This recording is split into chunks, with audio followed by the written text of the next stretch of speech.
hampir semua orang sudah tahu nih cerita tentang Pak Lo ya. Bagaimana Pak Lo lahir dari keluarga yang miskin, sangat miskin bahkan waktu Pak Lo cerita itu waktu lulus SMA itu menjadi satu-satunya siswa di kelas yang tidak bisa ikut study tour ke Borobudur. Waktu itu padahal bayarnya cuma 50.000 gitu Pak. Nah, tapi sekarang Bapak sudah memiliki banyak perusahaan besar di Bursa Efek Indonesia, bahkan memilikinya 5% lebih. Nah, mungkin Pak Lo bisa menceritakan, Pak, faktor-faktor utama di balik sukses Bapak ini sebagai investor saham nih, Pak. Tentunya seperti yang sering Bapak katakan, ini adalah berkat Tuhan atau anugerah Tuhan ya. Selain berkat anugerah Tuhan, apa yang kira-kira bisa membuat Pak Lo itu sesukses ini ya, Pak ya? Ya, selamat malam Bapak Ibu, salam sejahtera bagi kita semua. Tentu saja seperti yang Pak Lukas bilang, semuanya itu adalah berkat Tuhan bagi di dalam hidup saya. Tapi ketika saya tidak mempunyai apa-apa, tamat SMA, tentu saya harus bekerja, ya, harus bekerja.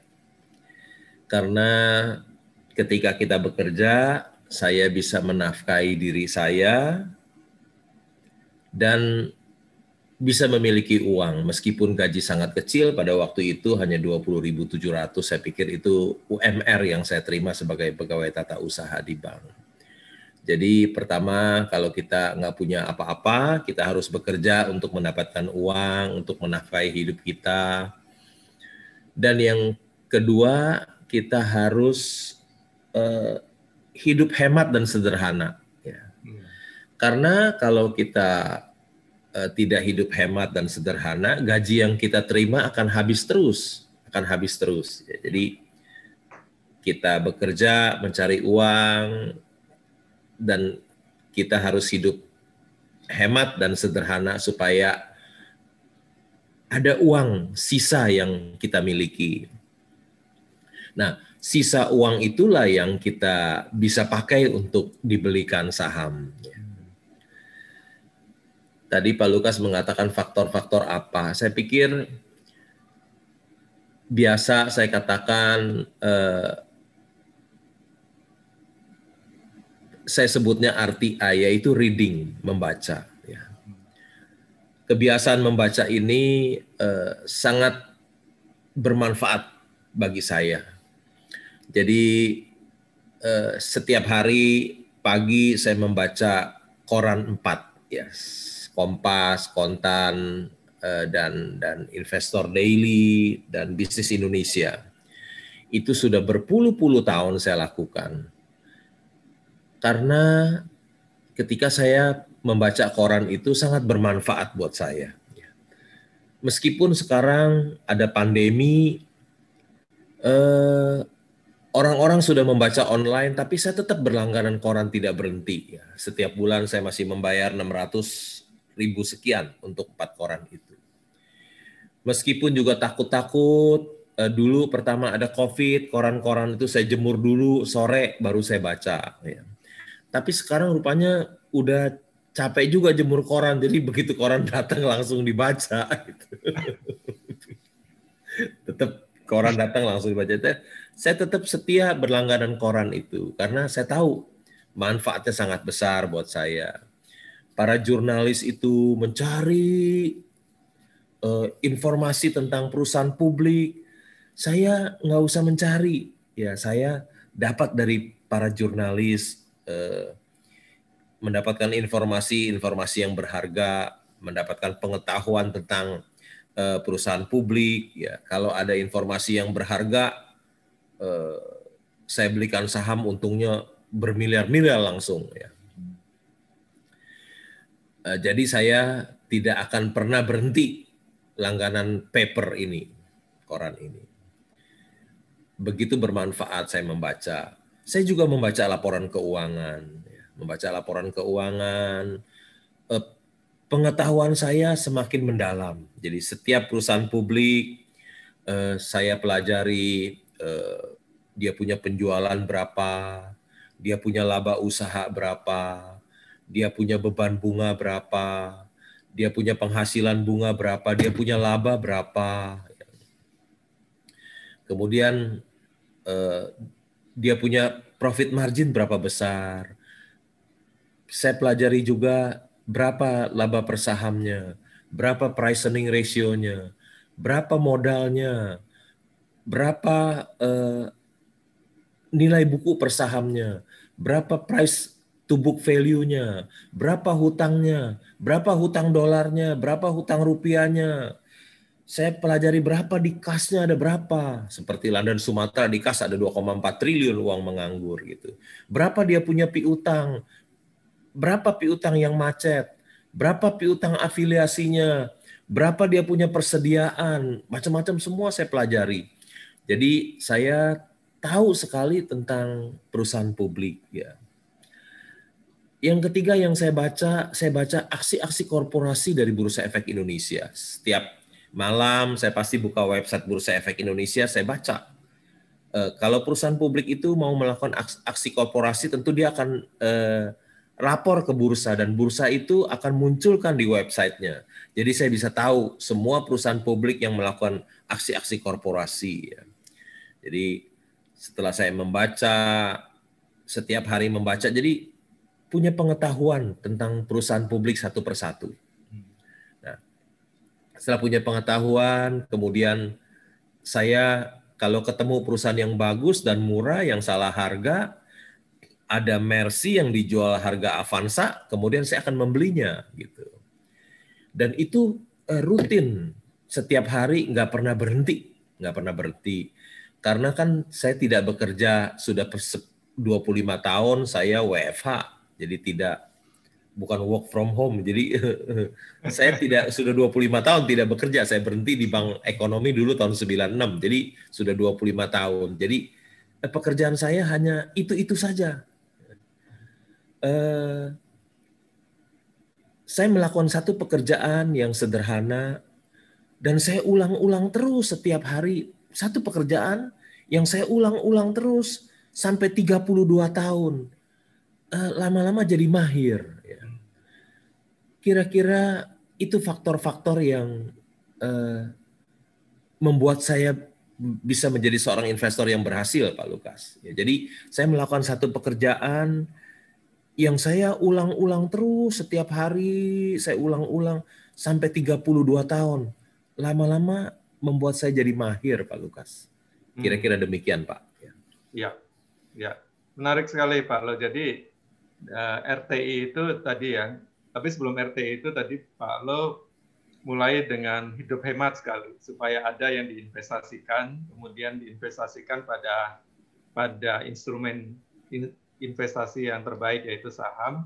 Nah, RTI tadi dari membaca, memberikan knowledge, dari membeli, menganalisis, membeli, akhirnya keterampilan skill itu terbentuk ya Pak Lo ya. Dan lama-lama dapat wisdomnya nih Pak Lo. Ini wisdomnya yang Pak Lo sedang berikan ke kita untuk kita kerjakan setiap minggu. Wah, luar biasa. Nah, Pak Lo, pertanyaan yang berikutnya adalah, kalau cara seperti itu, mungkin nggak seseorang itu mereplikasi, Pak?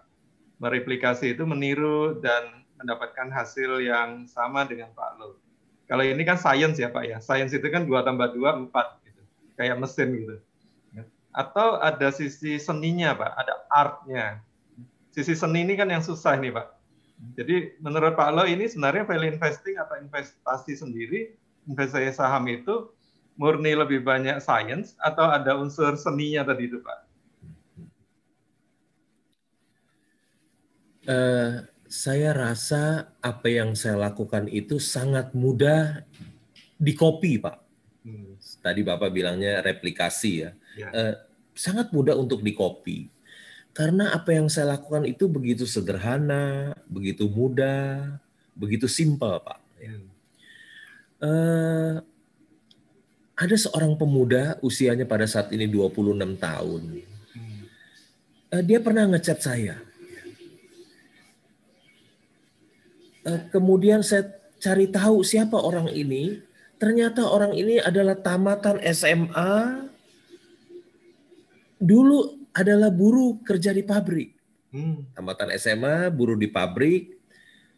Dan sekarang dia sudah berhenti dari pabrik karena dia sudah mendapatkan uang lebih dari 10 miliar.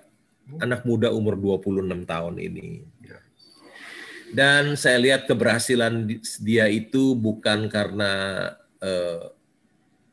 feeling, tapi betul-betul dia membaca laporan keuangan. Dan dia sangat mendalam sekali, dia sering uraikan kepada saya cerita tentang isi laporan keuangan. Jadi keberhasilan dia saya pikir dari membaca laporan keuangan. Dan apa yang saya lakukan itu sangat mudah ditiru, Pak. Ya, sangat mudah ditiru. Ya. Begitu, Ya. Pak Bukas. Ya. Wah, luar biasa inspiratif ya Pak Lo ya. Saya juga pernah cerita ke Pak Lo, itu ada seorang yang kerja sebagai OB.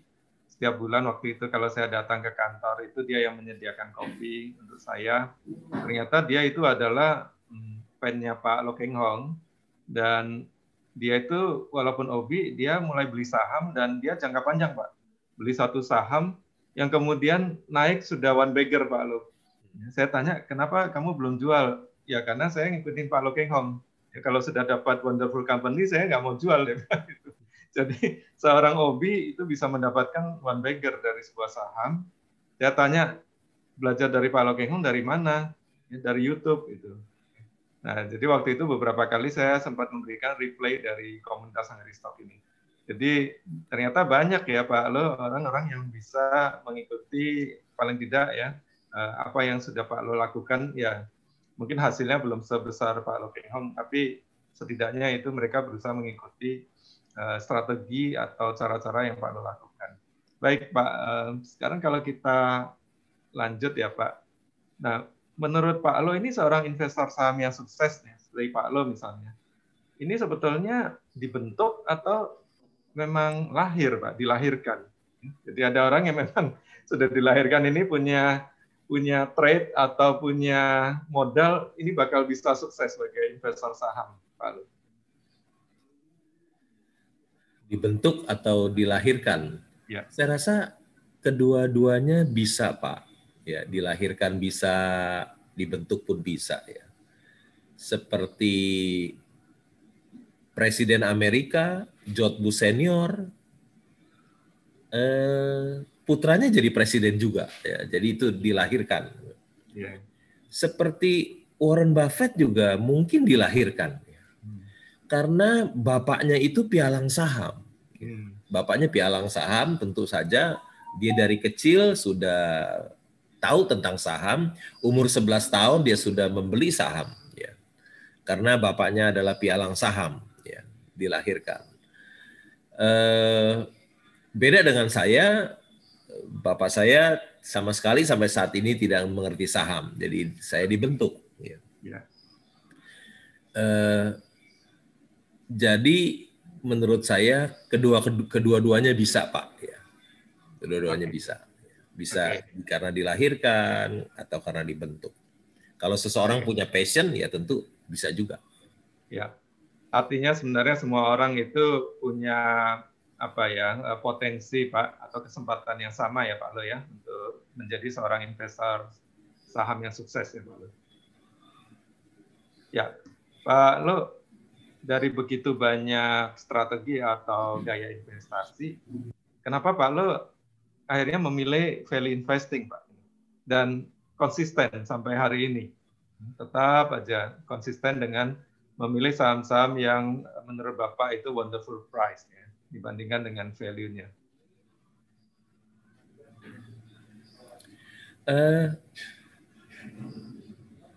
Karena value investing adalah membeli saham perusahaan yang harga pasarnya jauh lebih murah daripada nilai intrinsik perusahaan. Ya, value investing.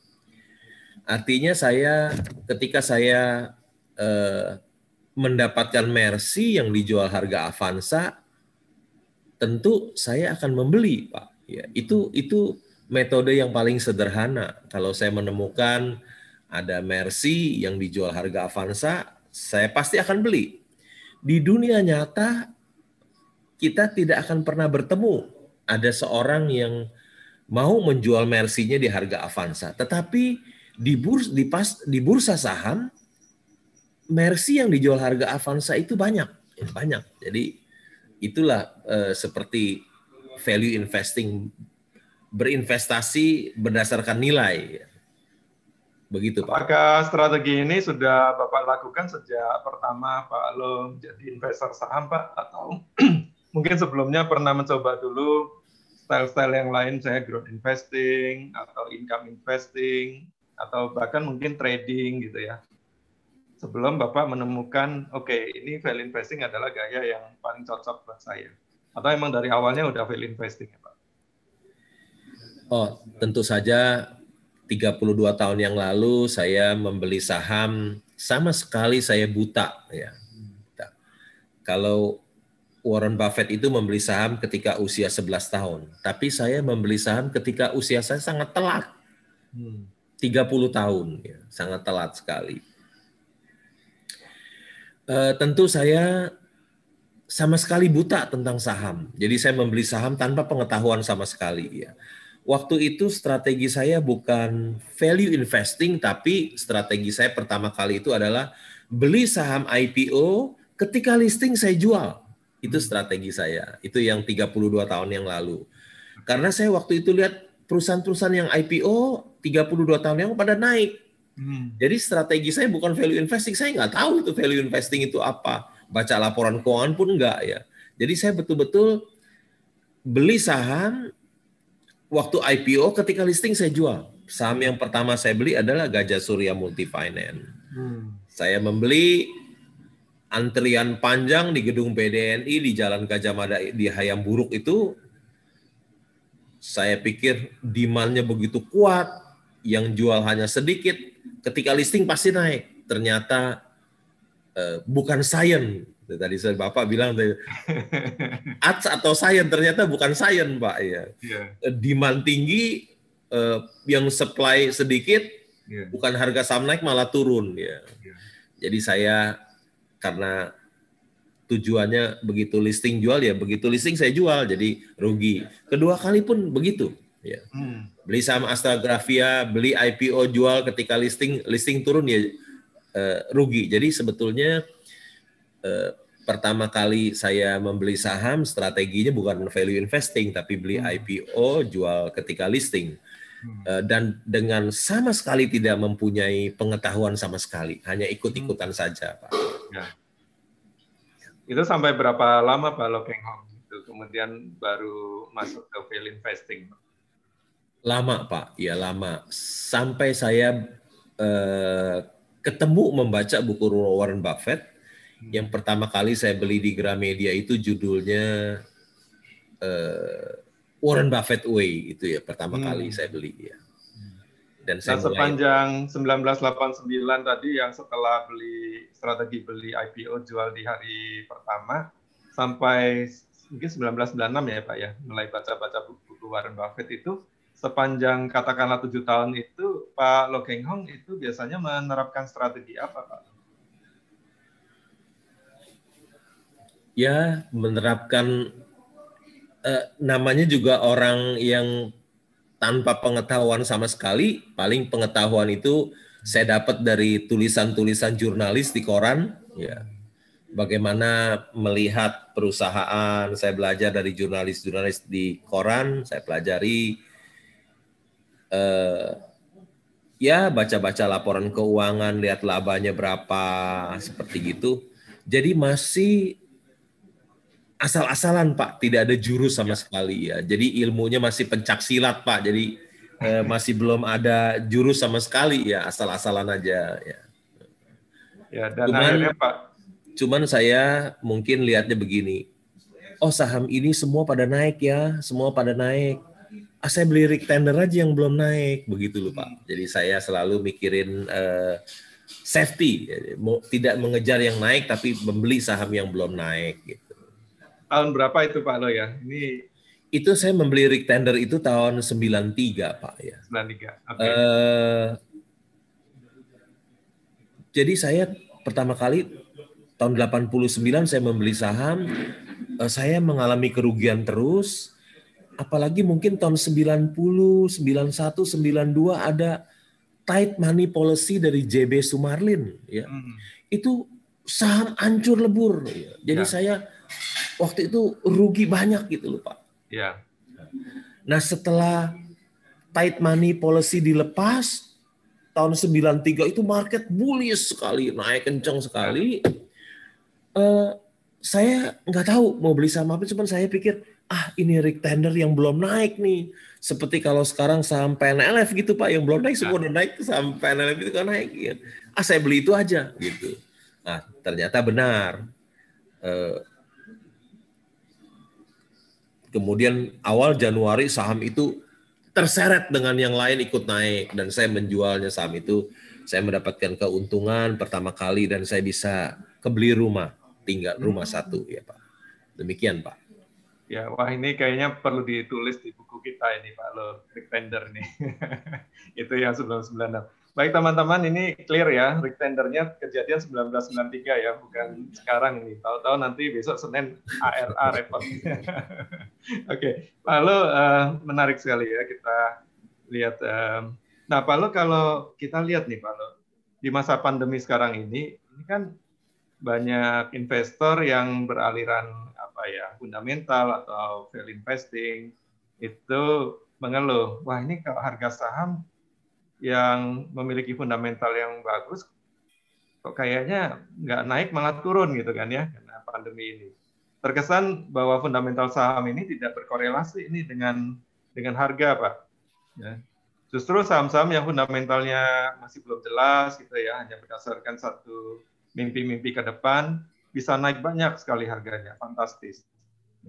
Harga, sedangkan saham yang tadi fundamental bagus itu malah turun. Nah, bahkan ada yang kemudian berpendapat bahwa value investing itu sudah nggak relevan lagi. Ya, ada yang bilang value investing is dead. Gitu.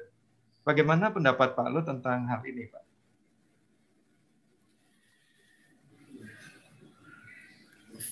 Perusahaan yang fundamentalnya bagus, labanya besar, tidak naik. Perusahaan yang tidak bagus, malah harga sahamnya naik. Ya. Itu terjadi karena dalam jangka pendek, Pak. Jangka pendek iya bisa tidak berkorelasi kalau jangka pendek. Yang tidak baik naik, yang baik malah turun. Jangka pendek iya. Tapi nanti jangka panjang akan terseleksi Pak. Yang jelek tetap harganya di bawah, yang bagus akan di atas. Ya. Untuk jangka pendek, ya dia bisa tidak berkorelasi. Tetapi jangka panjang dia akan berkorelasi. Yang bagus dia tetap harganya di atas, yang jelek akan tetap di bawah. Dalam jangka panjang akan berkorelasi Pak, yang sempurna ya. Ya, jadi tetap yakin nih Pak ya, value investing masih relevan ya Pak Lo ya? Masih Pak. Ya. Yang biasanya yang mengatakan value investing tidak relevan itu biasanya orang-orang kalau Bapak pelajari sahamnya cuma sedikit Pak. Saham yang dia miliki hanya sedikit sehingga dia mengeluarkan statement demikian. Coba kalau uangnya banyak, mungkin dia tidak akan mengeluarkan statement, bukannya uangnya banyak, coba sahamnya banyak. Pasti semuanya saham-saham yang value investing ada margin of safety di situ ya. Ya. Biasanya coba Bapak lihat orang-orang yang bilang value investing sudah berlaku lagi, lihat latar belakangnya orang itu sahamnya biasanya cuma sedikit dan namanya tidak pernah terdaftar di annual report sebagai pemegang saham. Ya. Pasti nggak terdaftar. Demikian ya. Pak Lukas. Baik, terima kasih Pak. Pak Lo, kita tahu bahwa Pak Lo sangat terinspirasi oleh Warren Buffett. Nah, Warren Buffett sendiri, kita tahu bahwa awalnya itu kan dia banyak terpengaruh oleh gurunya ya, Benjamin Graham.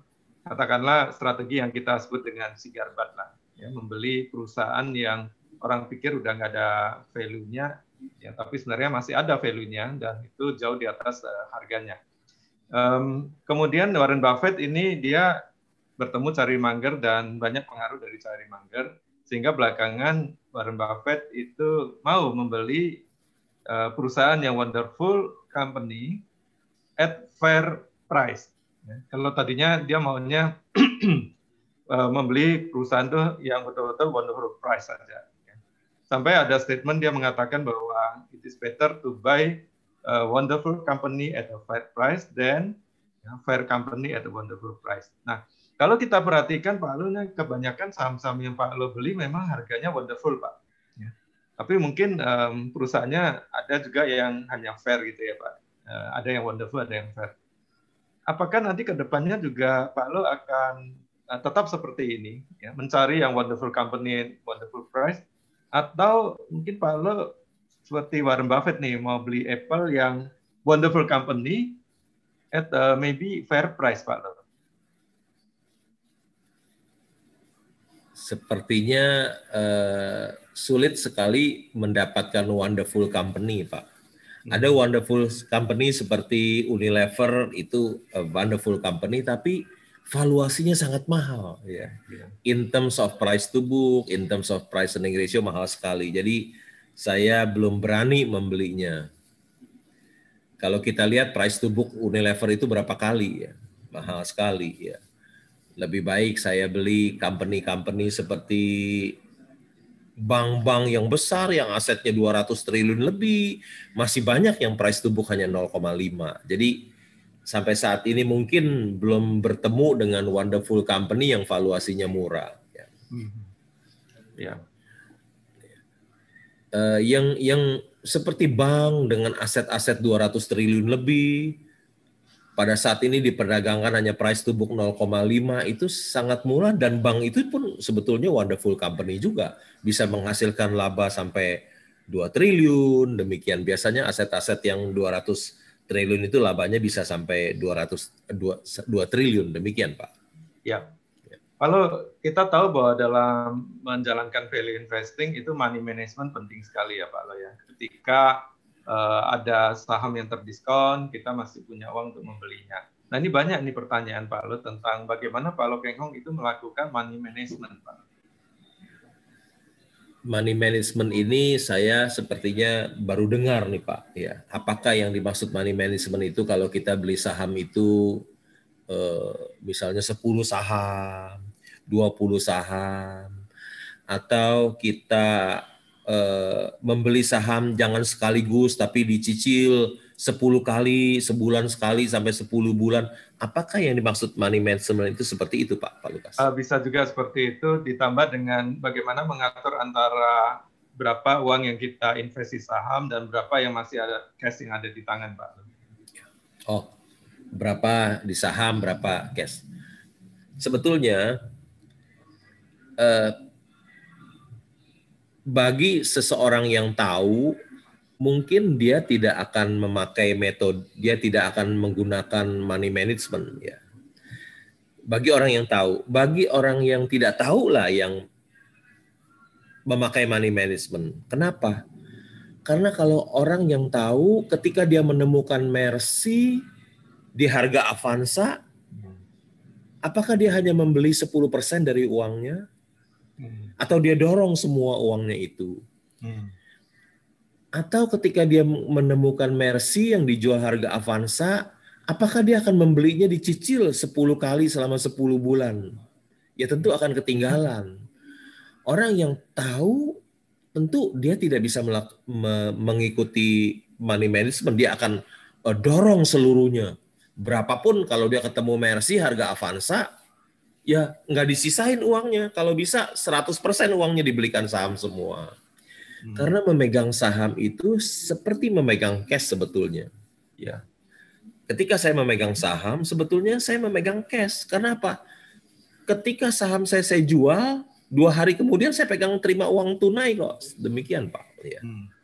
Apakah boleh tahu Pak Lo saat ini pegang cash ada berapa persen Pak Lo? Tinggal sedikit sekali Pak. Oke. Tinggal sedikit sekali. Ya. Oke, terima kasih Pak Lo. Pak Lo pernah mengatakan bahwa titik nadir Bapak sebagai seorang investor saham adalah pada saat harga saham bumi ya yang Bapak pernah pegang menyentuh 50 perak gocap. Padahal Bapak masukkan mungkin sejak 1000 ya sampai 50. Dan jumlahnya banyak waktu itu.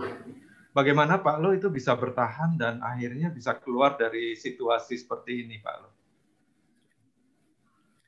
Saya membeli saham Bumi Resources sampai turun ke 50 rupiah. Kemudian saya tanya pialang saya, uang saya sisa berapa ya di sana ya? Dia bilang, Pak, tinggal 9 miliar, Pak. Waduh, tinggal 9 miliar. Udah kalau gitu kamu beliin deh saham Bumi 9 miliar berapa? 180 juta ya. 180 juta saham. Udah kamu habisin aja uang saya, bikin nol. Gitu. Saya masuk 180 juta saham, 9 miliar aja cuman waktu itu beli. Duitnya habis. Kenapa saya bisa bertahan? Karena Bumi Resources punya cadangan batu bara 3 miliar ton. Itu cadangan yang terbukti. Bapak kaliin aja sekarang harga batu bara $140. Bapak kaliin aja $100. Coba kali, Pak. $100 kali 3 miliar. Itu 300 miliar dolar, Pak, kekayaannya, Pak. Bumi Resources punya batu bara 3 miliar dolar. Terus kalau valuasinya 50 rupiah, jumlah sahamnya sekarang udah right issue terus banyak. Jumlah sahamnya ada 67 miliar sekarang. Dulu kalau sebelum right issue mungkin hanya 20 miliar lembar. Kalau kali 50 rupiah kan cuma 1 triliun. 1 triliun itu kan kira-kira cuma 700 juta dolar. Jadi perusahaan mempunyai batu bara yang nilainya 300 miliar dolar dihargai hanya 700 juta dolar. 300 miliar dolar. Tentu saya bisa bertahan dong, Pak. Masa saya punya perusahaan yang punya batu bara 300 miliar dolar, sedangkan valuasinya di bursa hanya 700 juta. Ya, tentu saya bisa bertahan. Kenapa saya kemudian uang saya itu bisa balik? Karena Tuhan melindungi saya juga, Pak. Ya, saya dilindungi, terjadi mujizat. Ya, terjadi mujizat gini. Bumi Resources itu kan dipilotkan masuk PKPU. Ya. Udah punya harta di situ banyak sekali, dipilotin lagi PKPU. Waduh, pusing juga kan. Itu perjuangan juga, Pak. Ternyata penasehat ya mungkin Bumi Resources menghitung bahwa harga wajar itu 926. Mujizat kan, Pak. Harga di pasar 50, tapi di kreditur harus konversi utangnya di harga 926. Ini kan mujizat, terjadi mujizat gitu. Karena dikonversinya 926. Terjadi mujizat kedua, harga batu bara yang 50 dolar bisa naik ke 100 dolar, Pak. Mujizat yang kedua. Jadi saham itu naik ke 500 dan saya keluar dan uang saya balik, Pak. Ya. Jadi saya bisa bertahan karena saya tahu perusahaan yang saya beli itu terlalu murah, dan yang kedua terjadi mujizat. Ya. Mujizat itu harga saham di pasar 50 bisa dikonversi di harga 926, dan harga batu bara dari 50 dolar naik ke 100 dolar dan saya selamat, Pak Lukas. Ya, itu mungkin floating loss yang terbesar ya, Pak Le, selama Pak Le pengalaman sebagai investor saham ya, Pak. Oh iya, kira-kira floating loss yang sangat besar ya. Tapi saya lihat Pak Le waktu itu kalau saya undang ke Prasetya mengajar, itu kayaknya nggak ada perubahan, Pak. Bapak happy-happy aja gitu ya. Kalau orang lain mungkin udah nggak bisa tidur itu, Pak. Mesti minum obat tidur ya. Bapak enjoy life aja, itu yang saya ingin tahu itu, Pak. Sebenarnya Pak Lo itu pura-pura tenang atau memang tenang gitu? Ada seorang ya. Saya lupa namanya ya. Dia mengatakan demikian. Mungkin Pak Cipta tahu ya. Saya lupa lagi namanya. Dia pernah mengatakan satu kata demikian. Kalau Anda kehilangan harta Anda tidak kehilangan apa-apa. Kalau Anda kehilangan harta Anda tidak kehilangan apa-apa. Tapi kalau Anda kehilangan kesehatan Anda kehilangan sebagian dari sesuatu. Kalau Anda kehilangan akhlak saudara, maka saudara kehilangan segalanya. Mungkin Pak Cipta tahu ya. Saya lupa.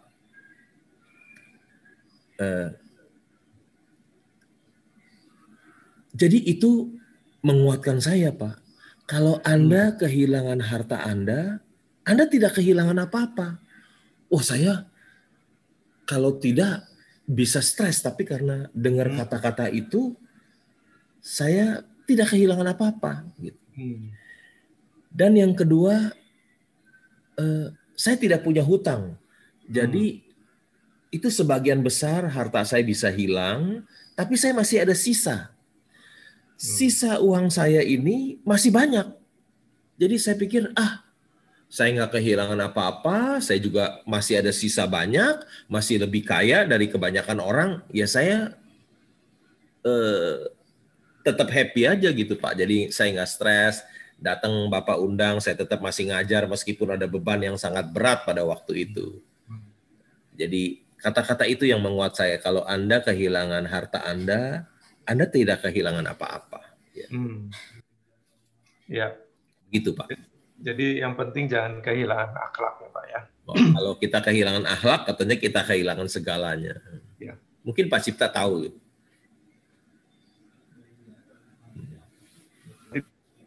Ya. Ya Pak Lukas.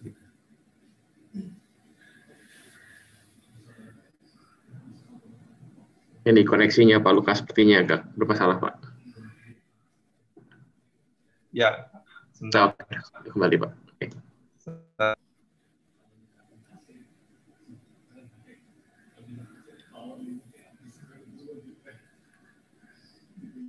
Bisa dengar saya? Bisa Pak, bisa.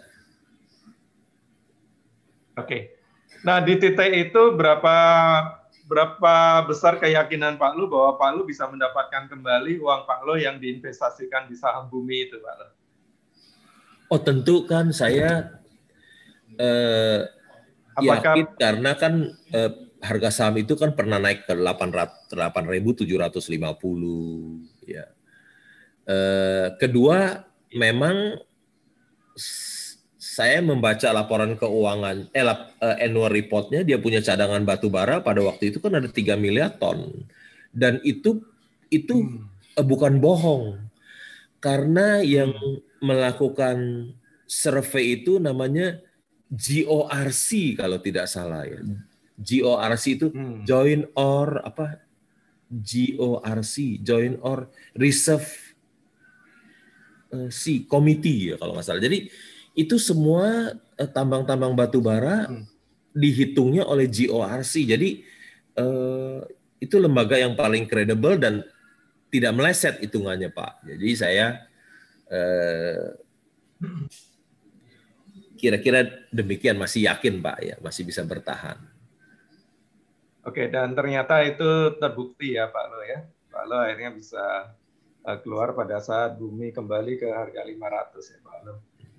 Baik Pak Lo, kita sekarang maju lagi ke ini yang sering ditanyakan orang Pak, hal yang teknis ya.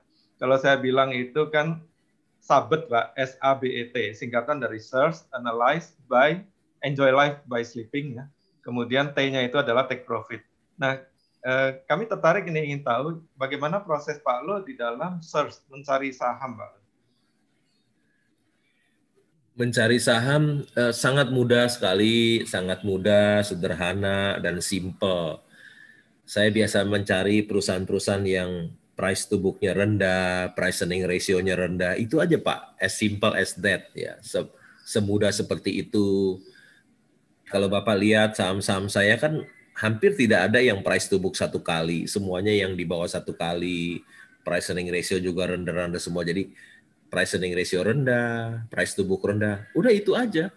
As simple as that, semudah seperti itu, Pak. Ya, jadi berinvestasi di perusahaan publik itu sangat sederhana, Pak. Ya, oke. Jadi mulai dari valuasinya ya, Pak Lo ya, mencari saham-saham yang menurut Pak Lo valuasinya rendah ya, Pak. Nah, kemudian proses selanjutnya adalah apa? Analyze. Bagaimana ini Pak Lo melakukan analisis, Pak, sebelum memutuskan untuk membeli? Setelah saya mendapatkan perusahaan-perusahaan yang price to book value-nya rendah, price earning ratio-nya rendah, kemudian saya baru membuka laporan keuangannya, menganalisa secara mendalam, misalnya berapa penjualannya. Kalau penjualannya kecil, udah saya lupain, saya nggak mau beli, saya nggak mau beli perusahaan yang kecil, karena perusahaan yang kecil penjualannya aja kecil, bagaimana untungnya bisa besar? Tapi kalau penjualannya besar, tentu saya mau beli, seperti misalnya Gajah Tunggal, perusahaannya penjualannya besar, 15 triliun gitu. Kalau dia bisa naikin profit marginnya sedikit saja, udah labanya langsung besar ya. Lihat penjualannya besar atau kecil, kemudian lihat labanya, lihat beban hutang, lihat nilai buku per saham. Wah, nilai buku per sahamnya 2.000 nih. Harga sahamnya cuma 500. Hanya price to book 0,25, perusahaan besar, ya udahlah saya belilah gitu. Ya begitu Pak, terus menurun. Habis lihat dari labanya, lihat nilai buku per sahamnya, lihat hutangnya semua, penjualannya besar sekali, ya, valuasinya murah, ya udah saya beli gitu Pak.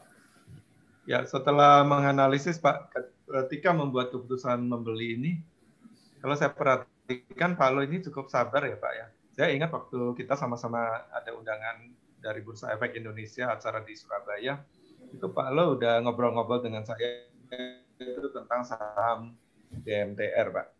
Tapi kemudian ternyata Bapak membelinya itu sekitar 1,5 tahun kemudian. Jadi ketika harga BMTR sudah terdiskon begitu banyak ya, Pak Lo baru masuk. Nah, begitu sabar ya Pak Lo ya, menunggu timing yang tepat untuk membeli. Mungkin Pak Lo bisa sedikit memberi kita tips ya, bagaimana di dalam keputusan membeli tadi itu Pak. Karena value investing kan juga timing masuk itu penting juga ya Pak.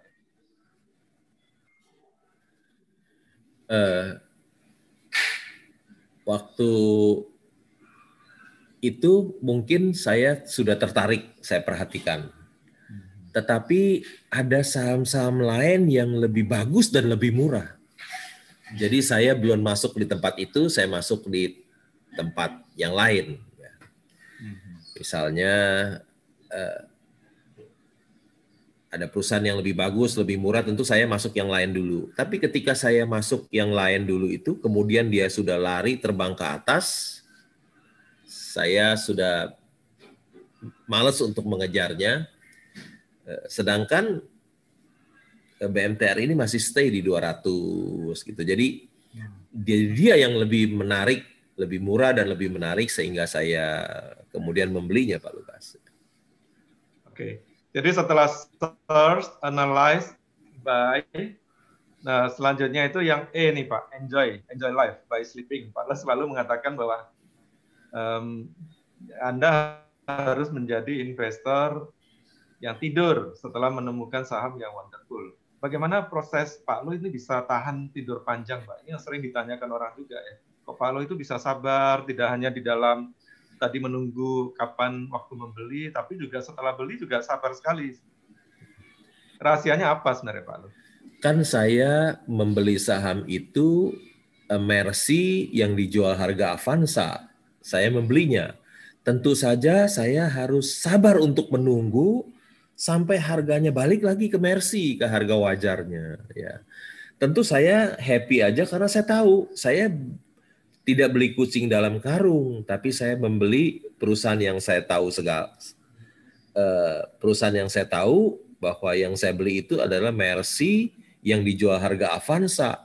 Tentu saya tidak ketakutan, saya tenang saja, enjoy saja. sambil menunggu harga saham itu kembali ke harga wajarnya, kembali ke harga Mercy. Ya. Seperti Warren Buffett katakan, ya, bursa itu adalah perangkat untuk memindahkan uang orang tidak sabar kepada orang yang sabar. Jadi kesabaran itu di bursa saham itu di pasar modal sangat penting, ya, karena bursa adalah perangkat untuk memindahkan uang orang tidak sabar kepada orang yang sabar. Ya. Jadi kalau ada orang yang tidak sabar, dia berinvestasi bursa, hati-hati loh. Nanti uang kamu pindah ke kantongnya orang yang sabar, kira-kira begitu. Ya. Jadi orang yang tidak sabar tertarik kepada uang. Ya. Tetapi uang hanya tertarik kepada orang yang sabar. Orang yang tidak sabar tertarik kepada uang. Tapi uang hanya tertarik kepada orang yang sabar. Demikian, Pak. Pentingnya kesabaran itu di pasar modal, Pak Lukas. Wah, itu bisa jadi wisdom Locking Hong, Pak, yang baru Bapak sebutkan tadi, Pak. Tom, dapat naskah baru satu, Tom. Oke, Pak Lo, setelah orang yang tidak sabar tertarik kepada uang, tapi uang hanya tertarik kepada orang yang sabar. Luar biasa. Jadi Pak Lo ini terasa nih Pak bahwa Bapak dulu adalah seorang belajar sastra Inggris ya Pak ya, sastrawan. Oke, Pak Lo setelah search, analyze, buy, enjoy, nah, yang terakhir itu take profit Pak, T. Ini bagaimana Pak Lo itu ketika memutuskan untuk keluar atau menjual saham yang sudah untung tadi, Pak. Karena banyak orang juga itu mungkin keluarnya terlalu cepat atau malah keluarnya terlalu lambat gitu, Pak. Kapan? Wah, ini sebetulnya sederhana, Pak, simple, mudah. Kalau saya membeli Mercy harga Avanza, tentu saja ketika dia balik ke Mercy baru saya jual ke harga wajarnya. Kecuali itu wonderful company dipegang aja seumur hidup. Ya. Karena dia akan growing terus, bertumbuh terus. Growing rich with the growing company.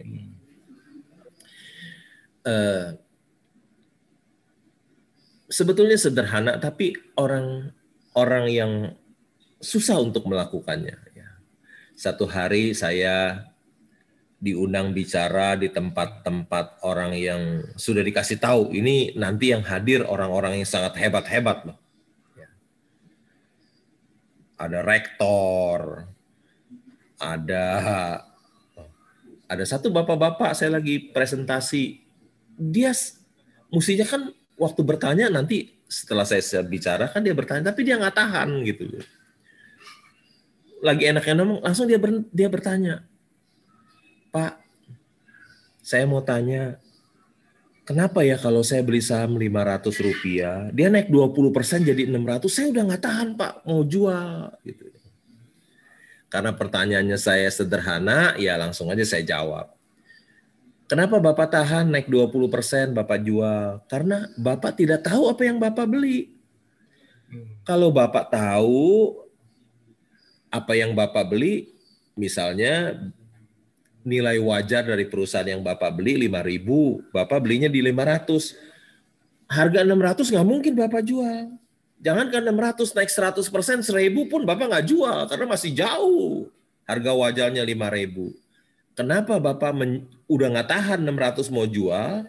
Karena Bapak tidak tahu apa yang Bapak beli. Udah saya jawab, gitu kan? Setelah selesai saya bicara, Bapak itu datang ke saya, kasih saya kartu nama loh.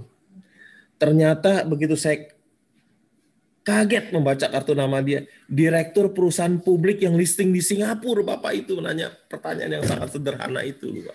Ya. Jadi sebetulnya sederhana sekali, kapan kita menjual? Ketika perusahaan yang kita beli sudah mencapai harga wajarnya, ya kita jual. Tapi kecuali itu wonderful company, ya jangan kita jual, selamanya kita pegang terus. Karena dia akan terus growing, ya, growing rich with the growing company. Kita menjadi kaya bersama-sama dengan perusahaan kita yang terus bertumbuh. Demikian Pak Lukas. Baik, terima kasih Pak Lo. Jadi tadi sudah ada 5 ya, search, analyze, buy, enjoy life, and take profit. Jadi sabet, Bapak Ibu gampang diingat, SABET. Ini yang saya sering ajarkan kepada teman-teman di komunitas juga. Nah Pak Lo, ada 5 aspek ya, yang biasanya kita pertimbangkan di dalam memilih sebuah saham. Prospek, balance sheet quality ya, kualitas neracanya atau DER-nya biasanya Pak. Valuation, tata kelola atau corporate governance, dan risiko. Ya. PBV, CGR, prospek, balance sheet quality, valuation, corporate governance, dan risk. Menurut Pak Lo ini, buat Pak Lo ini aspek mana yang paling penting Pak Lo? Kalau menurut saya, tata kelola, corporate governance yang paling penting Pak. Ya. Karena itu segalanya. Kalau perusahaan itu dipimpin oleh orang yang tidak jujur, tidak berintegritas, maka semua keuntungan perusahaan akan habis. Ya. Kita lihat, karena saya pernah 17 tahun bekerja di bank, ketika kita memberikan kredit kepada nasabah kita, ada rumus 5C, ya, rumus 5C. Dan C yang pertama itu adalah karakter, Pak. Karakter. Ya. Jadi kalau analisa yang paling utama itu karakter. Jadi dia letaknya di paling atas, paling pertama. Ya. Jadi begitu juga kita ketika membeli perusahaan publik, yang paling penting adalah tata kelola. Kalau si pemilik perusahaan, direksi perusahaan tidak jujur dan tidak berintegritas, jangan kita pernah membeli. Jangan kita pernah membeli. Menurut saya itu Pak yang jangan pernah kita membeli perusahaan yang dipimpin oleh orang yang tidak jujur dan tidak berintegritas. Demikian Pak Lukas. Ya. Pak Lo, Bapak kan sukses ya, tapi mungkin ya ada 1-2 hal yang pernah Bapak sesali nih sebagai seorang investor saham nih Pak. Menurut Bapak ini apa ya, satu hal yang Bapak paling sesali nih sebagai seorang investor saham kalau ada Pak. Dan kalau misalnya nanti Bapak bisa mengulang, ya, apa yang Bapak akan lakukan gitu? Saya rasa tidak ada yang saya sesali, Pak. Karena saya dulu orang yang tidak punya. Tuhan berkati hidup saya sampai saya menjadi seorang triliuner. Tentu saja tidak ada yang saya sesali, malah seharusnya saya disyukuri Pak senantiasa ya. Harus senantiasa bersyukur setiap hari ya. Karena jadi tidak ada yang kita sesali, karena menyesal pun tidak ada gunanya juga Pak Lukas. Kira-kira demikian Pak ya. Ya, ini wisdom berikutnya Tom, bisa dicatat Tom Din. Jadi tidak hanya apa ya sleeping investor ya, tapi investor yang selalu bersyukur. Wah. Masa sudah diberkati begitu banyak masih menyesal Pak. Oke Pak Lo, terima kasih Pak Lo. Oke, 1-2 pertanyaan lagi dari saya sebelum nanti kita masuk ya ke pertanyaan Q&A. Oke, Pak Lo, dari begitu banyak saham yang Pak Lo menang ya Pak, yang menang besar, ya ada yang menang kecil. Saham apa yang Pak Lo paling berkesan Pak? Dan kenapa Pak? Saya rasa saham yang paling berkesan buat saya adalah Indika Energy Pak. Yang ketika saya membeli harganya hanya 100-an ya, tahun 2016 100-an. Padahal waktu itu nilai buku per sahamnya 1.600 ya.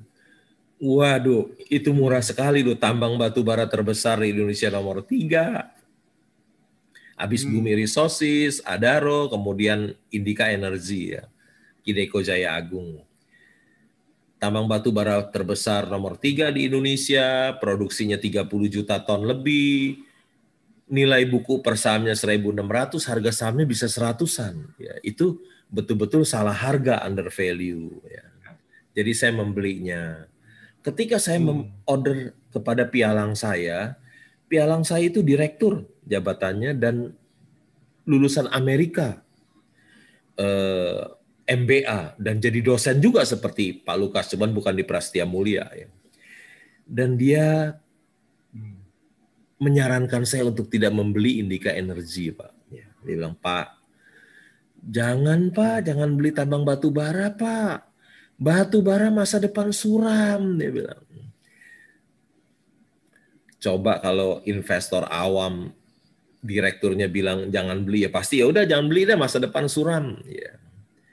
Tapi dia tulus, dia bukan ingin berbuat jahat kepada saya. Sarannya benar-benar untuk kepentingan saya supaya saya jangan bangkrut, jangan rugi, karena masa depan batu bara itu suram menurut dia. Saya bilang nggak apa-apa Pak, beli aja. Ya karena saya order beli dan saya membayar, saya bayar, tentu dia tidak bisa tidak menjalankan order saya, beli saya. Masa ada saham nilai buku per saham 1.600, harga sahamnya 100-an. Jadi saya membeli. Saya beli, terus saya beli. Sampai jadi pemegang saham nomor 4 terbesar di Indika Energy. Kebetulan nomor 4-nya sebelum saya itu adalah alumni Prastia Mulia juga, Pak. Yang Bapak kenal kan? Iya. Ya. Dia aturan nomor 4 tersalip dengan saya. Ya. Harga sahamnya waktu itu saya ingat saya membelinya ketika saya di Omaha loh. Di kotanya Warren Buffett, saya order di sini jam 9 pagi, di sana jam 9 malam. Jadi saya order belinya melalui WiFi. Wah, saya senang banget. Saya bisa telepon ke pialang saya 3 jam nggak bayar gitu. Baru kali ini saya merasa nikmat bisa telepon ke pialang saya pakai WiFi, pakai WhatsApp call nggak bayar 3 jam. Saya melakukan pembelian Indika Energy terus, saya beli. Saya jadi pemegang saham nomor 4. Tiba-tiba harga batu bara yang $50 kembali naik ke $100 dan harga saham itu dari 100 menjadi 4.500 ya. Dan ketika 4.000 lebih saya jual di hadapan Pak Lukas itu. Pakai HP yang nilainya 200.000 itu saya beli. Terus saya jual terus saya jual terus, di samping Bapak itu saya jual. Sampai saya berhenti jual ketika di Jakarta gempa bumi itu loh, Pak. Dan yang lari saya duluan itu, Pak ya. Takut saya gempa bumi. Ya, Bapak ingat gempa bumi, Pak? Saya lari duluan itu loh, Pak. Jadi saya berhenti. Dan saya mendapatkan keuntungan yang besar, dan itu urusan 2 tahun ya Pak. 100 lebih jadi 4.000 lebih. Kira-kira itu saham yang berkesan buat saya, Pak Lukas. Terima kasih Pak. Saya tadinya menebak, saya pikir United Tractor. Ternyata enggak ya Pak ya, Indika ternyata Pak ya. Saya masih ingat waktu Pak Lo datang ke Prastia Mulia mengajar, tumben ya, nggak ditanya Pak Lo malah membocorkan saya membeli Indika. Terus kita sama-sama cek itu mahasiswa dan dosen, Indika harganya 100 cepet. Tapi ini udah turun banyak sekali. Nggak ada satupun yang berani ikut Pak Lo waktu itu. Tidak ada satupun yang berani. Ya itulah hebatnya Pak Lo Kengong ya. Jadi berani masuk ketika yang lain masih menghindari saham itu. Pak Lo, mungkin pertanyaan terakhir dari saya sebelum nanti kita istirahat. Pak Lo bisa istirahat 5 menit ya. Kita akan masuk ke sesi Q&A, Pak. Pak Lo di dalam berinvestasi saham ya, ini kan banyak investor pemula juga yang hadir. Nah, kita mengenal perilaku ikut-ikutan atau herding behavior, juga FOMO ya Pak, fear of missing opportunity. Mungkin ada tips singkat sederhana dari Pak Lo kepada para investor pemula yang biasanya sangat mudah terkena virus ini, Pak. Sangat contagious ini virusnya. Kayak COVID ini, Pak, yang namanya FOMO sama herding behavior ini. Ya, kita bisa menghindari ikut-ikutan orang lain itu kalau kita punya pengetahuan yang mendalam tentang perusahaan yang tersebut, Pak, ya. Jadi ketika kita lihat perusahaan itu valuasinya mahal, ya, perusahaannya juga misalnya tidak untung, untungnya kecil, valuasi mahal, tentu kita tidak akan membelinya ikut-ikutan. Kan dasar kita bukan ikut orang lain, dasar kita adalah laporan keuangan dan kinerja perusahaan, Pak. Jadi kalau kita dasarnya laporan keuangan dan kinerja perusahaan, tentu kita tidak ikut-ikutan orang lain. Ya. Kalau ikut-ikutan orang lain itu saya lakukan 32 tahun yang lalu, ya, ketika saya kerja di bank. Semua teman-teman saya membeli saham, saya hanya ikut-ikutan, ikut beli, teman saya ikut beli. Itu sudah 32 tahun yang lalu. Tentu sekarang sudah tidak lagi karena sudah mempunyai pengetahuan, bisa mendapatkan dari laporan keuangan dan kinerja perusahaan. Tentu sudah tidak melakukan hal itu lagi. Demikian Pak Lukas. Ya, ya Pak Lo, sangat terakhir pertanyaan dari saya. Pak Lo kan memiliki 2 putra ya, yang saya juga kenal ya, Lukas dan Philip. Ini dua-duanya anak-anak yang berbakti, yang pintar-pintar juga ya. Yang satu IT atau computer science, satu lagi mesin ya Pak. Nah, Pak Lo, kedua putra Pak Lo ini, apakah Pak Lo berharap nih kedua putra Pak Lo ini suatu hari mengikuti jejak Pak Lo menjadi investor saham, Pak Lo? Ya tentu saja kalau saya menikmati menjadi seorang investor saham, tentu saja saya ingin kedua putra saya pun mengikuti jejak saya. Tetapi tentu saja mereka mempunyai passion yang berbeda. Ya. Seperti Warren Buffett, putra-putrinya pun tidak ada seorang yang jadi investor saham. Ya. Ada satu yang jadi musisi malah. Ya. Jadi saya lebih baik bagi saya kalau anak saya passionnya apa, biarlah dia melakukan sesuai dengan passionnya, keinginannya, agar dia tiap hari bisa happy. Ya. Kalau dia melakukan apa yang dia sukai, tentu setiap hari dia happy. Ya. Dan kalau dia melakukan apa yang dia sukai, uang pun bisa datang menghampiri dia, Pak. Ya. Jadi kalau seseorang melakukan apa yang dia sukai, uang pun bisa datang kepadanya. Demikian Pak Lukas. Wah, terima kasih. Tom, naskah Tom, tadi yang terakhir Wisdom Lo Keng Hong juga. Kalau seseorang mengerjakan apa yang dia sukai, maka uang bisa datang menghampirinya gitu. Oke, terima kasih Pak Lo, luar biasa.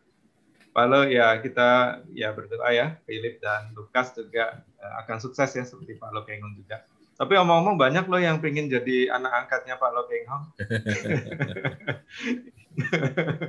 Oke, Pak Lo bisa istirahat 5 menit Pak sebelum kita boleh. masuk ke Q&A. Ini pertanyaan sudah banyak sekali. Nah, sementara menunggu saya bisa ada beberapa hal yang ingin saya sampaikannya kepada audiens Pak. Kalau mungkin bisa take a break sebentar. Ya, 5 menit ya Pak. Dulu. Ya. Oke. Ya.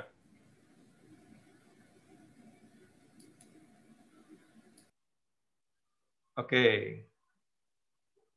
Sudah terlihat kan, Nicholas? Sudah, Pak Lukas. Ya, sudah, Pak Lukas. Oke. Ya. Nicholas, habis ini kamu ini ya, tolong bacakan Q&A ya, Nick. Oke, Pak, siap. Ya, mulai dari yang tadi udah saya email Nicholas. Ya. Oke, Bapak Ibu, sementara kita menunggu sesi Q&A, saya pikir kita bisa cukup malam ini karena tadi kita juga mulai sedikit terlambat. Sekaligus kita mensukseskan PPKM darurat ini ya. Bapak Ibu jangan pergi kemana-mana, stay at home. Ya, kesehatan nomor 1. Nah, ini adalah buku Jelas Duitologi Bapak Ibu, Kaya Ketawa Cara Saham, Tom Dean dan Lukas Tiatmaja. Bapak Ibu bisa beli di Tokopedia, ya, Tokopedia kios Hungry Stop atau Joker, atau mungkin di Kontan juga ada. Jadi ini silakan ke Tokopedia, Hungry Stop atau Joker. Nah, Hungry Stop Community sendiri ini tagline-nya adalah Learn to Earn Together. Bapak Ibu, kita punya Instagram Hungry Stop. Silakan kalau ingin belajar, silakan follow. Lukas @Setiatmaja ini juga Instagram saya, juga silakan follow. Banyak konten-konten, kita selalu berikan konten-konten video singkat tentang presentasi dari Pak Lo. Di YouTube channel juga kita ada, presentasi dari Pak Lo Keng Hong, YouTube channel Hungry Stock, silakan subscribe kalau ingin belajar. Kalau ada hal-hal yang ingin ditanyakan, silakan WhatsApp ke Enika di nomor telepon ini. Silakan kalau mau difoto, Bapak Ibu yang tertarik tentang Hungry Stock. Ya, jadi ini logonya yang bikin Tom nih. Ini gambarnya ini. Tadinya saya pikir kuda ya, kata Tom ini banteng, ini bull. Nah, ini komunitas Hungry Stock berdiri 15 Juni. Ini adalah kita pertama kali ada seminar waktu itu, gathering. Nah, inilah cikal bakalnya. Dan sebagian besar dari yang hadir itu masih setia menjadi member Hungry Stock sampai hari ini. Ada juga yang sudah lulus, ya, sudah, oke Pak, saya jadi alumni aja, terima kasih. Hari ini pun kita masih undang untuk hadir. Ya. Thanks a lot, ya. Waktu cepat berlalu. Nah, Hungry Stock mission sendiri adalah to support investor in improving their investment knowledge, skill, and wisdom. Seperti tadi dikatakan Pak Lo Keng Hong, beliau melakukan RTI, Read, Think, and Invest. Read itu meningkatkan knowledge, Think itu meningkatkan skill, ya. Melakukan sesuatu terus-menerus hal yang sama, itu meningkatkan keterampilan. Dan terakhir adalah, kalau itu dilakukan terus-menerus, muncullah yang namanya wisdom. Jadi intinya, di Hungry Stock ini kita memberi pancing, bukan ikan. Ya. Jadi kita tidak memberikan rekomendasi saham, tapi kita mengajari bagaimana investor itu bisa mandiri memiliki investment knowledge, skill, and wisdom tadi. Ya. Ini wisdom, skill, and knowledge. Ini satu model yang ya, saya yakini kunci sukses sebagai seorang investor saham. Nah, ini terinspirasi dari Pak Lo Keng Hong tentunya, RTI tadi. Read itu memberikan knowledge, Think and Invest itu mengasah skill, Continuous Learning itu memberikan wisdom. Kita fokus di komunitas ini ke fundamental aspek ya dari sebuah bisnis, dan untuk strateginya kita lebih ke value growth investing, Bapak Ibu. Role model kita ada dua, Warren Buffett dan Lo Keng Hong. How do we do? Nah, ini Pak Lo itu biasanya kalau kita mau simplify tadi, buy what you know what you buy. Selalu mengetahui apa yang kita beli dan ketahuilah apa yang kita beli. Dan yang kedua adalah buy low atau underpriced dan sell high, fair atau overpriced. Apa yang kita berikan, value yang kita berikan, kita setiap Sabtu ini ada gathering dari member. Ya, memang ini kita eksklusif ya. Kenapa kita eksklusif? Supaya ada kesempatan bagi member itu untuk bertanya. Ya, jadi kita hanya khusus untuk member Hungry Stock saja gathering ini. Nah, kita bagi biasanya ada sesi yang kita sebut dengan stock scope ini. Stock scope ini kita memberi insight apa yang terjadi di pasar modal di bursa dari sisi makro, kemudian dari sisi tidak hanya makro tapi juga sektor industri sampai ke korporat. Ini stock scope ini kita dibantu oleh Head of Equity Analyst ya, dari Head of Research maksud saya, dari Panin Sekuritas. Sudah hadir bersama saya. Halo. Pak Nico Lawrence. Enika bisa tolong menampilkan Pak Nico Lawrence. Halo Pak Lukas. Bisa. Ya. Wajahnya udah muncul kan? Udah. Udah Pak. Pak Nico Lawrence ya. Hai Pak. Setia membantu kita. Halo Pak, apa kabar Pak Nico? Baik-baik Pak, saya ngikutin dari awal. Ya, mungkin. Ya, Bapak sengaja saya simpan untuk diintroduce agak belakangan, Pak, supaya lebih istimewa. Pak Nico Lawrence ini luar biasa ya, dia dedikasinya juga untuk edukasi ya, sudah bantu kita sejak awal ya, kita ada di webinar-webinar, dan kemudian kita buat, tadinya kita undang lepas tangan gitu, akhirnya kita buatkan sesi khusus nih, ya Stock Scope namanya, Stock Scope. Jadi Pak Nico Lawrence dia setiap Sabtu 1,5 jam itu memberi kita seperti mikroskop itu ya, makro, kondisi makro seminggu terakhir ke depan bagaimana, kemudian dari sisi industri atau sektor seperti apa, dan sampai ke korporasinya. Jadi Pak Nico Lawrence, terima kasih sekali Pak. Semoga tetap at home di Hungry Stock ini dan enlightening us ya. Siap Pak Thanks a lot Lukas. Pak. Thanks a lot. Sama-sama Pak Lukas. Ya. Ya, saya balik lagi ke share screen. Kemudian kita ada temu emiten. Nah, ini karena kita fundamental ya, kita ingin belajar langsung nih dari insider, dari profesional perusahaan. Kita mengundang direksi, kita mengundang investor relation-nya. Kemudian juga temu pakar, ya. Kadang kita undang juga investor atau fund manager yang sukses ya untuk memberi kita inspirasi dan tentunya menambah ilmu saham ya, knowledge ya, belajar tentang knowledge yang diperlukan. Oke. Di luar itu tim riset kita tadi yang ada beberapa orang yang dipimpin oleh Nicholas itu kita juga memberikan stock proxy di sini ya dalam bentuk Excel. Jadi ini financial data dari saham-saham yang ada di Bursa Efek Indonesia. Market shop ini isinya 700-an lebih kita berikan, kita update tiap bulan. Dan stock proxy ini kita ambilkan proxy dari masing-masing industri ya, sekitar ada 200 saham yang kita berikan setiap minggu, kita update setiap minggu. Dan ini tentunya untuk mensupport fundamental analysis. Jadi kita selain memberikan knowledge, kita memberikan alat nih buat member kita untuk bisa melakukan analisis. Juga portfolio management dan stock discovery. Bahkan yang saya senang adalah dalam satu acara bulan Mei yang lalu kita ada acara stock discovery game, kita bagi menjadi 10 kelompok, masing-masing kelompok itu member kita mencoba menemukan satu saham dan mereka akhirnya ada satu kelompok yang menemukan saham Prodia gitu. Itu harganya masih 400-an. Dan dalam 2 bulan saham Prodia ini kebetulan naik tinggi sekali ya. Tapi yang saya senang adalah proses mereka menemukan itu memang ada dasar ya, fundamental analysis menggunakan PBV CGR itu. Ya, kita juga ada WhatsApp group. Ini tadi stock scope, ya. Kemudian ini temu emiten. Ya, kadang Pak Lo juga berkenan hadir. Ya, dan kita banyak belajar dari Pak Lo. Ini bagaimana Pak Lo itu bertanya. Ya, itu skill yang kita pelajari. Kita sering mendengarkan Pak Lo presentasi, tapi mendengarkan Pak Lo bertanya itu sebuah pengalaman yang luar biasa, ya, berharga buat kita. Temu analis juga kadang kita undang lagi analis di luar Pak Nicolaren tadi ya, untuk sektor tertentu. Temu pakar juga ya, kita mengajarkan knowledge yang dibutuhkan. Kemudian temu investor juga ini seperti ini ada Bro Robert Susilo ya. Kadang kita mengundang juga fund manager lah ya, yang memberi kita sisi lain ya dari investasi. Kemudian riset tim ini juga kita selalu ada beda emiten minimal 1 setiap bulan ya, gitu. Kita menggunakan PBV CGR.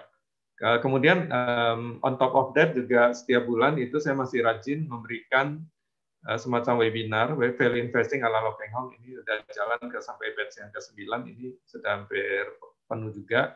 Ya, kita masih bersabar melakukannya setiap bulan ya Bapak Ibu. Jadi kalau yang tertarik untuk mendalami bagaimana cara Pak Lo itu berinvestasi, ya silakan aja kalau ingin join. Karena belajar investasi yang baik dan benar itu sungguh tidak ada ruginya ya Bapak Ibu. Baik, saya pikir itu kalau misalnya Bapak Ibu tertarik ingin join sebagai anggota dari Hungry Stop atau acara lainnya, silakan bisa WhatsApp ke Enike ya di nomor telepon ini. Terima kasih. Baik, sekarang kita kembali ke acara kita. Pak Lo Keng Hong, apakah Bapak udah siap lagi? Nicholas, ya Nicholas sudah siap. Ini dia. Siap, Pak. Nicholas. Ya. Pak Lo, pertanyaan masuk banyak sekali, jadi mau nggak mau harus memilih yang pertanyaannya unik-unik yang biasanya belum pernah ditanyakan ya, yang berkualitas lah. Silakan Nicholas akan memandu. Ya, malam Pak Lo, jadi saya sudah seleksi lah Pak, sekitar 30 pertanyaan. Saya tidak tahu apakah waktunya cukup atau enggak Pak. Tapi pertanyaan pertama ini Pak, tadi kan bicara tentang anak. Jadi ini ternyata memang ada yang ingin jadi anak angkat Pak Lo Pak. Jadi dia penanya ini bertanya, kalau saya anaknya Pak Lo, saran apa yang akan Pak Lo berikan kepada saya? Susah nih jawab. Saran apa ya? Saya jawab. Ya. Saran ya jangan beli kucing dalam karung ya. Jadi kalau kita ingin membeli saham, tentu saja kita harus tahu apa yang kita beli. Jangan pernah beli kucing dalam karung atau ikut-ikutan orang lain ya.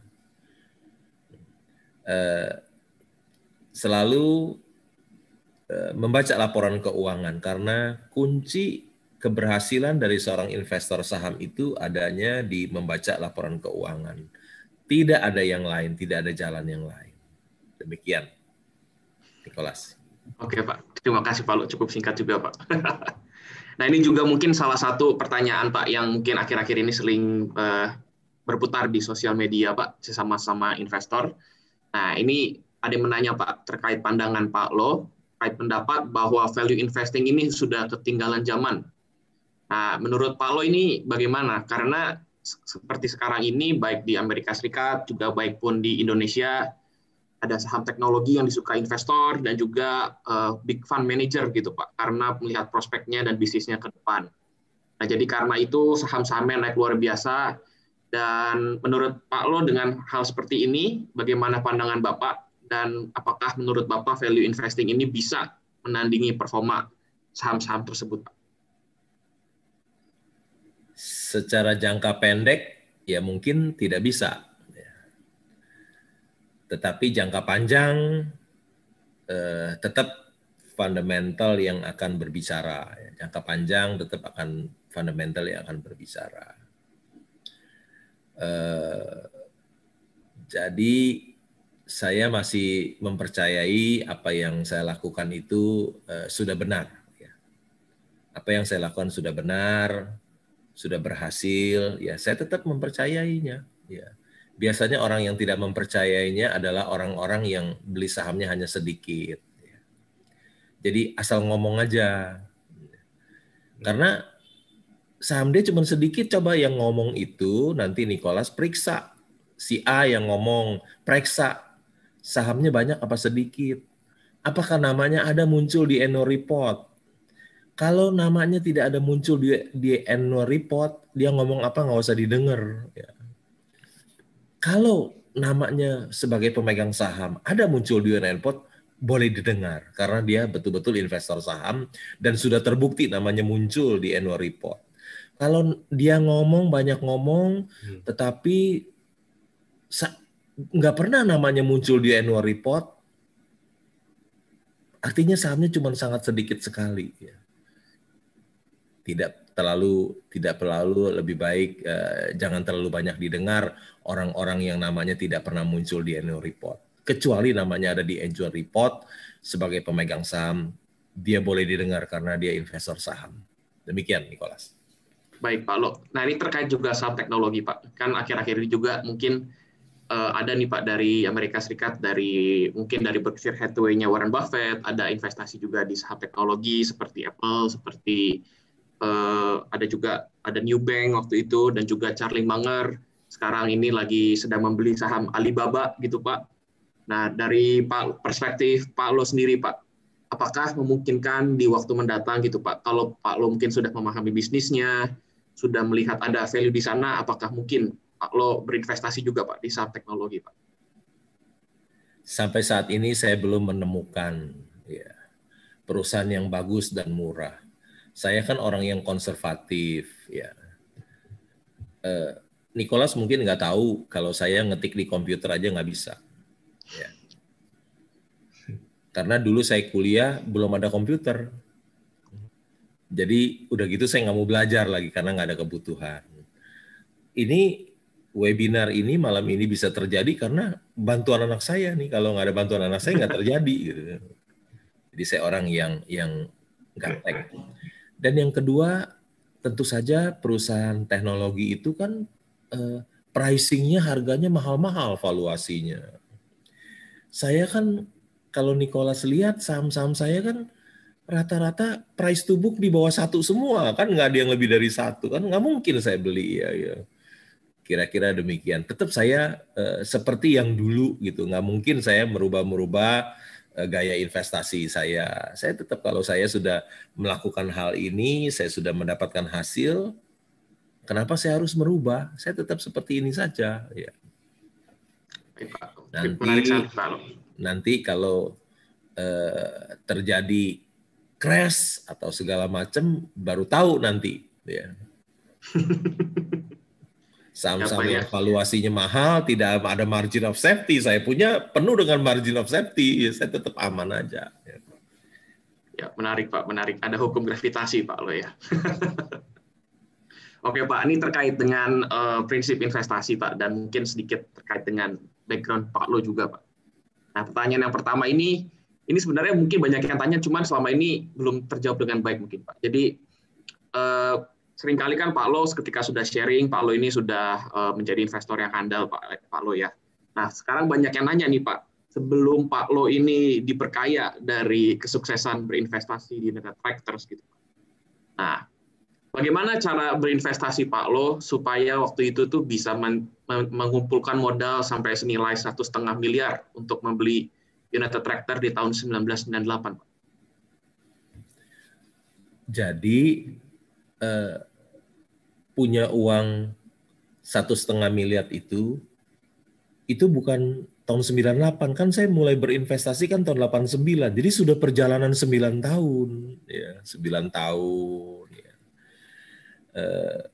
Jadi itu hasil saya kerja berinvestasi 9 tahun, ya jatuh bangun, ya. Jadi tahun 98 saja sudah 9 tahun, uang saya baru segitu loh, ya. Baru segitu. Jadi itu hasil kumpul-kumpul uang selama 9 tahun, Nicholas. Nah, dari segi cara investasinya, Pak, seperti apa, Pak? Waktu itu kan modalnya mungkin Pak Lo belum sebesar sekarang gitu, Pak. Dan sekarang sebenarnya banyak juga retail investor yang tertarik nih dengan cara Pak Lo, mungkin dengan modalnya mereka juga mulai dari kecil gitu, Pak. Mungkin ada saran atau mungkin ada dulu bisa cerita Pak bagaimana ketika mengelola dana yang kecil bisa menjadi besar itu seperti apa Pak? Sebetul kalau uang yang kecil di pasar modal itu bisa jadi besar. Ya. Kalau kita mulai dari uang 1 juta, Nicholas. Setiap tahun kita bisa naikkan 1 kali lipat. Setelah 20 tahun jadi berapa, Nicholas? Yuk kita hitung ya, sederhana. Hitungin ya, Nicholas. Tahun pertama jadi 2 juta. Tahun ketiga jadi 4 juta. Tahun pertama jadi 2 juta. Tahun kedua jadi 4 juta. Tahun ketiga jadi 8 juta. Tahun keempat jadi 16 juta. Tahun kelima jadi 32 juta. Tahun keenam jadi 64. Tahun ketujuh jadi 128.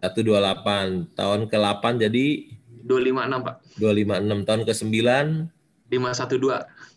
512. Tahun ke-10 1 miliar lah, Pak. 1,024. Oke ya, 1 juta 10 tahun kemudian 1 miliar kan? Ya. Kalau tambah lagi 1 tahun 10 tahun lagi 1 miliar jadi berapa? Jadi 1 triliun kan? Iya dong. Kalau 1 juta jadi 1 miliar 10 tahun. Kalau 1 miliar tambah 10 tahun lagi kan jadi 1 triliun, Nicholas. Ya. Kira-kira begitu. Jadi itu secara perlahan. Ya. Uang kita 1 juta, 1 tahun kemudian jadi 2 juta. Tahun kedua jadi 4 juta. Tahun ketiga jadi 8 juta. Tahun keempat jadi 8 juta. Tahun ke-20 jadi 1 triliun, Nicholas. Jadi itu namanya keajaiban dunia nomor 8 ya. Jadi intinya Pak Lo, intinya ini Pak ya, harus konsisten lah Pak ya kita dalam mengembangkan portofolio kita gitu Pak ya. Nggak cuma ngelihat return-nya tahun ini tinggi habis itu jatuh gitu Pak ya, tahun selanjutnya gitu Pak ya. Ya mesti ya. Ya, baik Pak. Nah, selanjutnya pertanyaan juga menarik nih Pak, muncul di kalangan banyak retail investor. Nah, apakah Pak Lo Keng Hong selama berinvestasi pernah cut loss dalam saham, Pak? Oh, baru tadi saya cerita. Pertama kali saya beli saham aja, beli IPO, begitu listing jual, harga sahamnya turun kan udah cut loss jual. Beli kedua, Astragrafia, beli IPO, begitu listing jual, ternyata turun juga, cut loss lagi 2 kali. Itu pertama selalu rugi terus ya. Terus tahun 90, 91, 92 ada tight money policy loh. JB Sumarlin, saya nggak tahu Nicholas baca nggak itu tight money policy? di tempat kuliah JB Sumarlin. Itu tight money, itu uang ketat, saham hancur. Dan saya 89, 90, 91, 92 rugi terus saham saya. Jadi 3-4 tahun itu saya rugi terus. Tentu saja saya rugi banyak, saya nggak berani cerita sama istri saya. Nanti yang sedih bukan saya doang, istri saya juga ikut sedih kan. Jadi saya diam-diam aja, sembunyikan itu. Jadi jangan bilang saya pernah nggak cut loss, rugi terus pertama-tama Nicholas, ya rugi terus. Tetapi saya untung tidak berputus asa, mudah berputus asa. Teringat dengan Thomas Alva Edison, ya, yang membuat bola lampu itu, dia gagal 9.000 kali baru berhasil kan. Ya, saya baru berapa kali, jadi ya belum segagal sebanyak Thomas Alva Edison, kira-kira gitu. Jangan bilang saya nggak pernah cut loss terus-terusan tuh rugi terus berapa tahun pertama. Tapi saya tidak berputus asa, saya terus belajar. Ternyata kerugian-kerugian yang kita alami itu bisa membuat kita lebih berhati-hati, lebih baik lagi menjadi seorang investor. Demikian, Nicholas. Ya, baik Pak, menarik Pak. Nah, ini juga ada pertanyaan menarik juga Pak. Jadi banyak yang sudah mengikuti jejak Pak Lo gitu Pak ya dalam mempelajari kesuksesan Pak Lo gitu Pak. Salah satunya kan banyak sekali berkat karena saham-saham yang turn around gitu Pak, seperti MBAI, seperti PTRO gitu Pak. Nah, pertanyaannya adalah ketika Pak Lo membeli saham-saham yang seperti ini kan biasanya pada saat itu perusahaannya masih rugi gitu Pak. Nah, terus kenapa yang membuat Pak Lo itu berani masuk dan berani berinvestasi dengan jumlah yang tidak sedikit gitu Pak? Waktu saya membeli perusahaan itu rugi, tapi kan ke belakangnya sebelumnya udah untung. Jadi bukan saya kan lihat perusahaan itu nggak lihat kinerja 1 tahun. Kan di annual report itu ada kinerja 5 tahun. Kita lihat 5 tahun ke belakang. Kalau 4 tahun ke belakang untung, terus tahun ini rugi, ya pasti akan balik lagi. Karena kan memang tahun waktu 98 itu kan lagi krisis ekonomi. Ya rugi jamak aja. Ya. Seperti sekarang lagi pandemi. Banyak perusahaan yang rugi tuh. Tahun 2020. Tapi jangan lihat tahun 2020 aja. Lihat tahun 2019-nya, 2018-nya, 2016-nya, 2015-nya. Baru bisa ambil kesimpulan. Gitu. Jadi, kalau dia sekarang rugi, 4 tahun ke belakangnya untung besar, ya pasti company itu akan turn around. Ya, karena didasari masa lalunya. Jadi kalau masa lalunya bagus, tahun ini jelek, ya pasti tahun ke depan akan bagus lagi. Akan turn around. Ada dasarnya juga, Nicholas. I see Pak. Jadi nggak mentang-mentang rugi langsung dibeli Pak ya. Kita lihat juga dulu bisnisnya gitu Pak ya. Dan kalau saya perhatikan rata-rata ini perusahaannya komoditas Pak Lo ya. Ya memang kok komoditas itu kan berfluktuasi ya. Paling gampang. Begitu harga komoditasnya, harga batu baranya $50, harga tambang-tambang batu bara murah semua tuh. Ya, kita beliin. Nanti bentar lagi dia bisa naik ke $100. Begitu saat itu untung besar, otomatis harga sahamnya naik ya kita jual.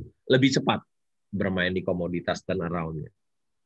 Nah, ini juga menarik nih Pak, bicara tentang komoditas Pak. Kan saham sekarang harga batu bara udah 140, harga CPO sudah 4.300 ringgit gitu kan. Dan kita kan Indonesia ini sebenarnya dulu itu menjadi primadona ya Pak ya, mungkin di pasar modal karena saham-saham komoditasnya banyak gitu Pak.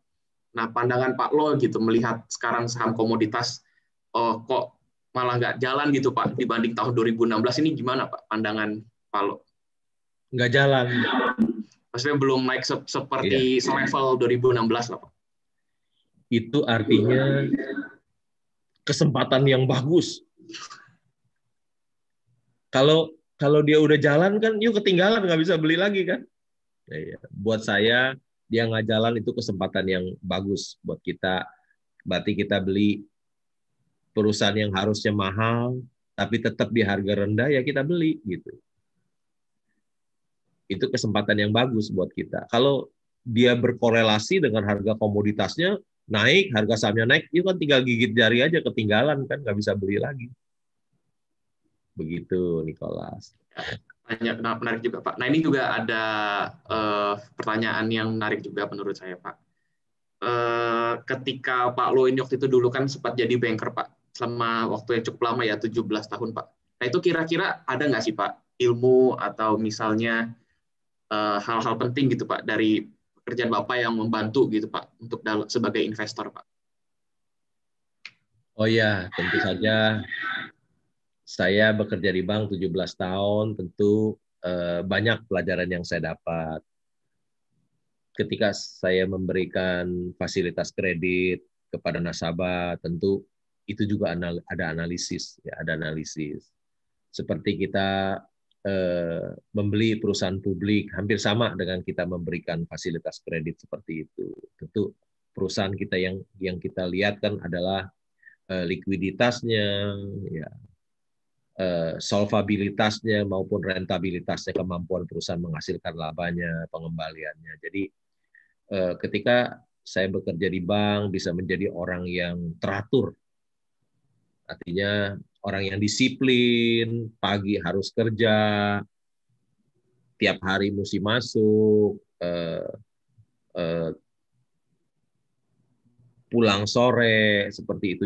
Jadi orang yang disiplin, jadi orang yang jujur, karena kan nggak bisa bekerja di bank jadi orang yang tidak jujur, ya bisa dipecat gitu kan.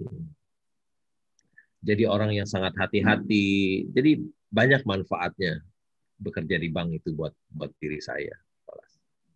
Baik, Pak, menarik juga, Pak. Nah, ini juga ada pertanyaan lagi, Pak, terkait dengan saham-saham ini, Pak Lokengkong. Kan kalau misalnya rata-rata saham-saham itu banyak yang murah, kadang dan juga kadang perusahaannya bagus ya, Pak ya. Jadi kadang sekali volumenya tidak liquid, kadang juga yang ada di masyarakat atau di publiknya ini rendah sekali, Pak. Nah, menurut Pak Lo, ketika dihadapi dengan investasi yang seperti itu, bagaimana, Pak? Tentu saja kalau saham-saham yang tidak liquid, perusahaan bagus dan murah tidak liquid, susah mendapatkannya. Ya, belinya harus pelan-pelan, dengan sabar menanti, ya, dengan sabar menanti, baru dapatnya sedikit. Ya. Kalau perusahaan itu bagus dan murah, meskipun nggak liquid, tetap saya beli. Ya pelan-pelan, saya beli. Pokoknya saya punya aja dulu, nanti jualnya ya seperti itu lagi, nyicil lagi pelan-pelan. Ya. Memang yang saya lebih sukai ya perusahaan yang liquid. Ya. Bisa sekali beli truk langsung 5%, beli langsung sampai. Kalau perusahaan yang nggak liquid beli 1% aja susah, capek, berbulan-bulan baru dapat 1%, begitu.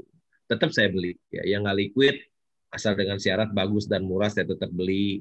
Ya tentu saja belinya nggak bisa banyak karena memang supply-nya. Tapi kalau ada perusahaan yang bagus dan murah, liquid, ya terang lebih suka itu. Bisa langsung 5% langsung. Begitu, Nicholas. Baik, Pak. Oke, Pak. Mungkin ini pertanyaan terakhir, Pak, karena kita sudah hampir jam 9 juga, Pak. Nah, ini terkait dengan psikologis, Pak. Nah, jadi kalau kita melihat dari sejak bulan Januari hingga bulan Juli 2021 ini kan bursa kita volatil, Pak ya. Dari 6.000 naik ke 6.000, sempat naik ke 6.400, kembali ke 6.000 gitu, Pak. Nah, sebagian investor juga ada yang dan pertama sudah floating profit tetapi belum sampai target price, terus sekarang harganya kembali lagi ke harga beli gitu, Pak. Terus di sisi lain juga ada beberapa juga nih, Pak, value stock seperti mungkin yang telah disebutkan Pak Lo tadi seperti PNLF, ada juga mungkin ada beberapa lagi yang lainnya yang harganya ini juga belum naik-naik gitu, Pak. Nah, dari Pak Lo sendiri bagaimana, Pak, supaya caranya tetap sabar, Pak, dan bisa tetap berani memegang saham tersebut gitu, Pak? Karena kan kalau kita melihat banyak tuh, Pak, saham-saham yang menurut saya tidak murah ya, dan itu naiknya tetap naik terus. Nah, itu gimana itu, Pak, untuk menahan secara ininya, Pak, tetap santai lah gitu, Pak Lo. Ya. Saham yang terus naik terus sudah mahal tapi naik terus, yaitu Bukan saham saya memang, ya, itu sama orang lain. Ya.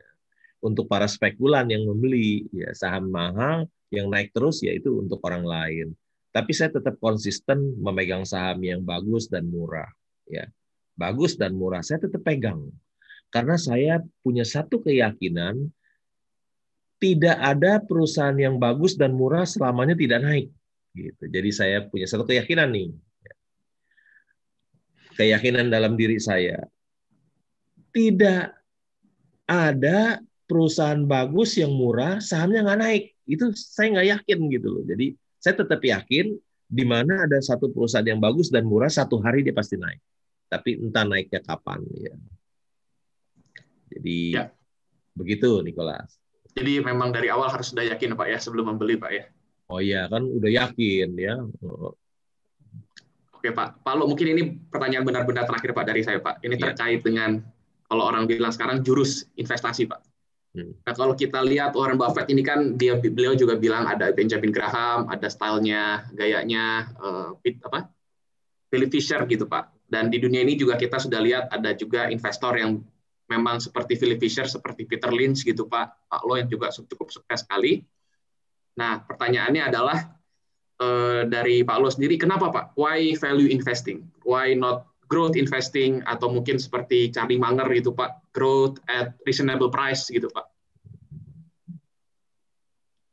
Value investing ya. Kenapa nggak growth investing? Emang kalau saya beli Global Mediacom, emang itu bukan growth company, growth perusahaan yang bertumbuh. Kalau dia bukan perusahaan yang bertumbuh, mana bisa jadi perusahaan media yang terbesar di Indonesia. Kalau saya punya perusahaan Gajah Tunggal, apa perusahaan itu tidak bertumbuh? Kalau dia tidak bertumbuh, mana bisa jadi pabrik ban terbesar di Asia Tenggara, ya kan? Siapa bilang perusahaan saya tidak bertumbuh? Ya. Coba lihat perusahaan-perusahaan saya yang beli, apakah tidak bertumbuh? Ya maksud saya lebih ke arah ininya Pak, penekanannya. Kalau Pak Lo kan lebih penekanannya yang saya bilang tadi cari PBV-nya yang di bawah 1, PIR-nya di bawah 1. Tapi kalau misalnya kita lihat perusahaan-perusahaan tertentu kan memang ada ekspektasi pertumbuhan itu bisa 50%, 40% gitu Pak. Dan mungkin juga beberapa perusahaan itu memang yang kita bilang mungkin Warren Buffett itu bilang wonderful company Pak. Jadi lebih ke arah kenapa nih peak-nya value investing gitu Pak? Karena kalau saya beli value investing itu kan artinya saya membeli perusahaan yang harga pasarnya jauh lebih murah daripada nilai intrinsik perusahaan. Ya, artinya at discount. Tentu saja saya membeli perusahaan itu kan artinya saya punya margin of safety yang tinggi buat saya. Ya. Margin of safety yang tinggi. Kan Warren Buffett pernah bilang, jangan pernah rugi, ya kan? Kalau kamu berinvestasi nomor 1 jangan pernah rugi. Nomor 2 apa? Ingat nomor 1, balik lagi jangan pernah rugi. Jadi kalau kita nggak mau rugi, ya harus punya margin of safety yang besar buat kita. Ya, paling aman dulu, jangan sampai kita rugi. Ya. Jadi saya tetap, saya juga mau beli wonderful company, mau saya punya saham Unilever. Tapi valuasinya mahal begitu, ya price to book berapa kali itu, ya kan? Mahal sekali. Jadi saya nggak mungkin beli wonderful company, ya. Jadi saya tetap beli. Menurut saya seperti CIMB, Panin Bank yang dihargai cuman price to book 0,5 itu pun menurut saya juga wonderful company. Kalau nggak wonderful company mana bisa labanya 2 triliun seperti gitu kan. Jadi ya saya tetap melakukan hal yang lama, ya, yang price to book rendah, price PE rendah. Artinya apa? Untuk keamanan uang saya, ya, supaya uang saya jangan hilang dulu. Jadi bukan mikirin berapa untung saya yang akan saya dapatkan, tapi mikirin berapa selamatnya uang saya ini loh. Jadi saya tidak memasuki investasi yang high risk high gain, tapi low risk high gain. Ya, mantap Pak. Kira-kira gitu. Oke Pak, interesting Cari Pak. aman dulu buat uang saya ya. Oke Pak, interesting. Mungkin itu juga menurut saya kunci ya dari kesuksesan Pak Lo ya. Cari Jadi aman. meminimalisir. Kalau mundur minimal 1 langkah, kalau maju tetap 3 langkah ya Pak Lo ya. Oke Pak Lukas, saya rasa itu pertanyaannya Pak. Waktu dan tepat saya kembalikan. Ya Pak, lo mohon izin kalau boleh kita perpanjangan 10 menit lah Pak, karena tadi kita mulai sedikit lambat ya Pak. Ini ada beberapa pertanyaan menarik dari chat. Bersedia ya Pak, lo berkenan ya? Iya. Oke, Nicholas bisa bantu cari 1-2 lagi. Ini ada pertanyaan dari Pak Wudi. Pak Lo izin tanya, kalau anak-anak Pak Lo bilang nih, nggak mau ngantor, tapi prefer langsung jadi investor full time di rumah aja, apakah Pak Lo akan izinkan atau Pak Lo akan encourage mereka untuk berkarir dulu, Pak? Lihat situasinya. Kalau anak saya memang punya passion, ilmunya saya lihat tinggi, bisa berhasil menjadi seorang investor saham, ya tidak apa-apa. Ya.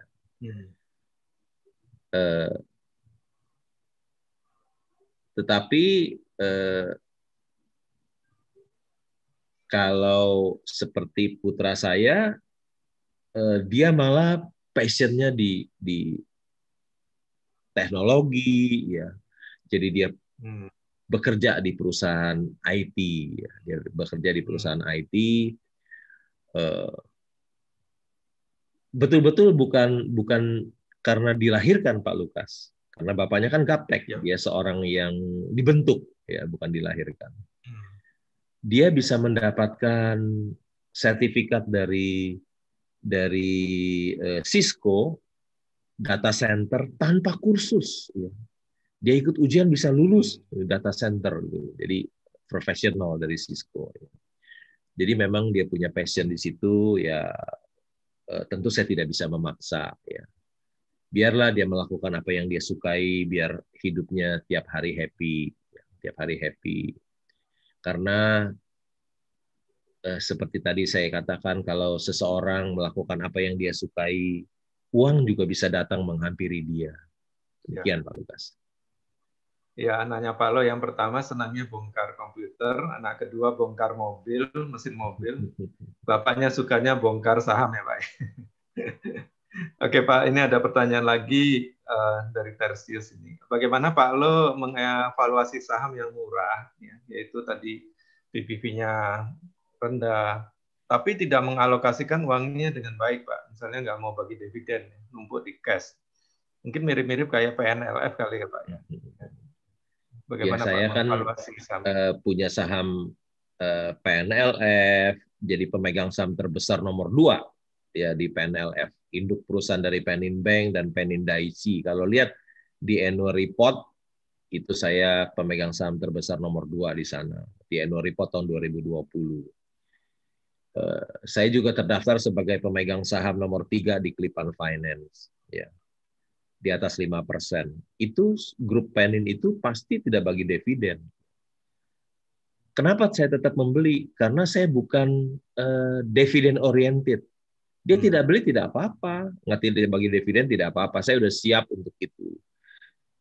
Kalau dia tidak bagi dividen, tentu saja permodalannya tambah kuat. Karena uang itu numpuk di perusahaan, equity-nya tambah besar. Kalau dia tidak bagi dividen, tentu saja perusahaannya akan bertumbuh tambah besar. Jadi saya memang orang yang berorientasi kepada capital gain, bukan kepada dividen oriented. Kalau saya adalah seorang dividen oriented, tentu saya tidak akan beli saham grup Penin, karena dia tidak akan bagi dividen. Karena saya bukan seorang dividen oriented, seorang capital gain oriented, jadi saya berani membeli. Ya. Kalau kita orang yang dividen oriented, jangan beli grup Penin. Belilah perusahaan-perusahaan asing, ITMG misalnya. Perusahaan-perusahaan asing biasanya payout ratio-nya 100%. Beli itu kalau kita seorang dividen oriented. Jadi saya bukan dividen oriented, jadi saya berani membeli saham grup Penin, karena dengan tidak dibagi dividen, perusahaan menjadi permodalannya tambah, ekuitasnya tambah besar, bisa bertumbuh tambah besar lebih cepat. Demikian. Ya, dari Pak Indratan ini ingin bertanya, Pak Lo, momen apa yang menjadi turning point dalam perjalanan investasi Pak Lo nih? Ketika Bapak akhirnya meyakini bahwa investasi saham adalah yang terbaik. 1989 kan mulai masuk ya, Pak. Nah, ini turning point-nya waktu Pak Lo udah yakin betul ini bahwa stock is the best investment alternatif, Pak. Mungkin sepertinya ya itu mungkin tahun 98 di United Tractor. 98. Ya, mungkin. Ya. Saya pernah bergumam ya dengan teman saya bercerita. Saya bilang, satu hari, saya bercerita sama teman saya nih, teman baik saya, satu hari, kalau uang saya punya 10 miliar, saya tidak akan main saham lagi. Saya tinggalin dunia saham. Itu mungkin waktu United Tractor harga sahamnya 400. Gitu. Saya pernah curhat sama teman saya.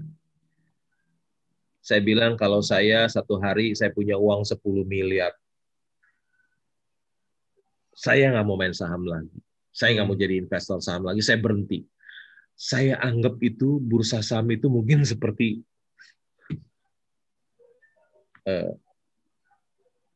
suatu hal yang tidak baik, takut uang saya dapat 10 miliar kemudian jadi habis lagi. Ternyata 10 miliar saya dapat, saya belum berhenti. Saya dapat 100 miliar, saya tidak berhenti. Saya dapat 1 triliun, saya juga nggak berhenti loh. Bahkan saya berpikir sekarang saya mungkin akan jadi seorang investor saham sampai Tuhan panggil saya. Sampai saya mati, saya akan jadi seorang investor saham. Itu mungkin turning point saya, Pak Lukas. Ya, UT kan Bapak beli 250 ya, Pak. Jadi waktu harga 400 itu mungkin beberapa tahun setelah 1998 ya, Pak Lo ya. Saya ingat tahun 99 itu waktu saya cerita ketika lagi ada kerusuhan, pada waktu itu situasi politik kita tidak baik. Saya pergi dengan teman saya ke Singapura, teman baik, tetangga. Dia ingin sekolahkan anaknya di Malaysia. Ya. Jadi ketika di hotel itu, di tempat penginapan, saya bercerita kepada dia, kalau saya punya uang 10 miliar, saya tidak akan berhenti jadi seorang investor saham. Pak Lo, ini pertanyaan terakhir dari Jackson nih. Izin tanya Pak Lo, jika melihat saham yang Bapak pilih, jika saya melihat saham yang Bapak pilih, beberapa di antaranya memiliki rasio utang yang besar, Pak. Bagaimana caranya menilai perusahaan tersebut tidak berpotensi gagal bayar? Ya, perusahaan yang saya beli punya hutang yang besar. Ya. Tapi selama ini saya lihat belum pernah terjadi gagal bayar. Seperti Gajah Tunggal juga punya utang besar. Dari zaman dulu saya pernah beli Gajah Tunggal itu tahun 2005, 16 tahun yang lalu saya pernah punya. Sampai sekarang utangnya nggak berkurang, gede terus gitu. Jadi tapi saya lihat nggak pernah gagal bayar gitu sepertinya. Kenapa saya membeli Gajah Tunggal? Karena tahun 2005 harga sahamnya 500. Tahun 2020, 15 tahun kemudian masih 500, ya udahlah saya beli aja lah. Saya beli langsung, cepat sekali, supply-nya banyak, sebentar dapat 5% lebih, seperti itu. Ya. Kalau kita lihat nilai bukunya 1.900 atau at discount, perusahaan juga pabrik ban yang terbesar di Asia Tenggara, hanya price to book mungkin diperdagangkan pada waktu itu hanya 0,4, sedangkan kalau kita lihat Multistrada, perusahaan yang pabrik ban yang kecil, price to book sudah 4 kali demikian. Ya, lihat sejarah meskipun hutang besar, tapi nggak pernah gagal bayar demikian. Oke, baik Pak Lo. Saya pikir sudah cukup banyak ya yang kita jawab. Mohon maaf teman-teman yang hadir malam ini di chat masuk begitu banyak pertanyaan. Tentunya kita tidak bisa jawab semuanya karena Pak Lo juga harus beristirahat. Ini udah jam 9:13. Dan Bapak Ibu juga tentunya harus beristirahat di saat pandemi seperti ini. Menjaga kesehatan badan, imun itu sangat penting sekali. Baik, Pak Mas Cipta sama Tom Din masih hadir. Kita akan segera tutup acara ini. Oke, malam Mas Cip. Kita akan segera akhiri ya Mas Cip ya. Kita unmute dulu. Ya, baik. Saya pribadi ya atas nama Komunitas Hungry Stop juga Pak Lo Keng Hong. Kami mengucapkan banyak terima kasih Pak atas support Pak Lo Keng Hong selama ini kepada kami juga. Kami sangat berterima kasih Pak Lo Keng Hong dan juga kepada Kontan yang selama ini juga sudah mensupport, ya, terutama saya dan Tom Din dengan kartun Duito, ya, kita diberi satu space tiap hari Senin di semoga kerjasama di antara kita masih bisa berlanjut dengan baik. Mas Cip mungkin ada yang Mas Cip, ada yang ingin disampaikan sebagai closing statement? Ya, terima kasih tentu saja untuk Pak Lukas, Pak Lo, Tom Din, dan juga Bapak Ibu semua yang hadir malam hari ini. Saya kira kalau saya mungkin ngikutin cukup panjang tadi, mungkin ada satu istilahnya mantra kali ya, satu mantra yang kelihatannya menjadi kunci sukses Pak Lo, dan mungkin ya kalau kita tekuni, termasuk ya kita sebagai media ya, kita tekuni pasti akan berhasil, yaitu salah satunya ya memang terus-menerus upgrade pengetahuan kita, dan Pak Lo tadi tekankan ya kita harus konsisten ya dengan keyakinan kita yang memang kita yakini memang benar. Dalam hal ini Pak Lo setia di jalur value investing ya, begitu kurang lebih sih. Jadi sekali lagi terima kasih untuk inspirasinya ya buat Pak Lo, dan tentu sih kita berharap ya momen forum-forum seperti ini semakin banyak. Jadi yang berulang kali Pak Lo sampaikan, pasar modal adalah harta karun, harta karun. Ada harta karun terbesar di pasar modal itu, kemudian ya semakin banyak yang ikut menemukan, gitu ya, termasuk kita yang hadir di sini. Saya kira itu saja. Sekali lagi terima kasih. Amin, terima kasih Mas Cipta. Mas Cipta kayaknya udah menemukan sedikit harta karun juga itu kan? Berkat Pak Lo juga, saya ngikutin baca buku yang dibaca buku Pak Lo lah. Gitu. Pak Lo bacanya Smiling Investor, Mas Cip. Oh, saya juga baca. Pak Lo, ya kita sebelum kita tutup ya, mungkin ada closing statement dari Pak Lo, pesan-pesan kepada kami yang hadir malam ini. Masih unmute ya Pak Lo? Agak di unmute Pak, tadi tinggal dibuka Pak. Nah, oke. Cukup Pak dari saya ya.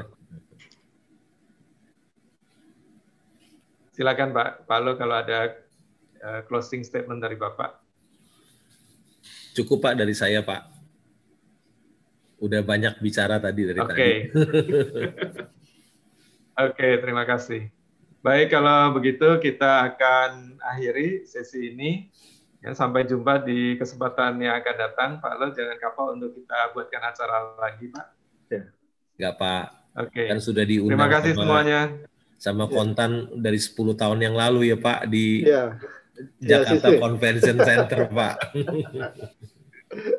Makasih, Pak Cipta. Terima kasih. Terima kasih, Pak Lo. Lukas, Tom Terima kasih, Din. Pak Lo. Banyak. Ya. Terima kasih banyak, Pak Lo, Pak Lukas. Terima kasih semuanya. Semua tetap sehat. Ya. Sehat selalu. Tetap sehat. Ya, Pak, sehat selalu. Ya, baik teman-teman. God bless you all. Stay safe. Dan invest well, ya, supaya mendapatkan profit yang bagus. Oke, goodbye everybody. Terima kasih. Good night.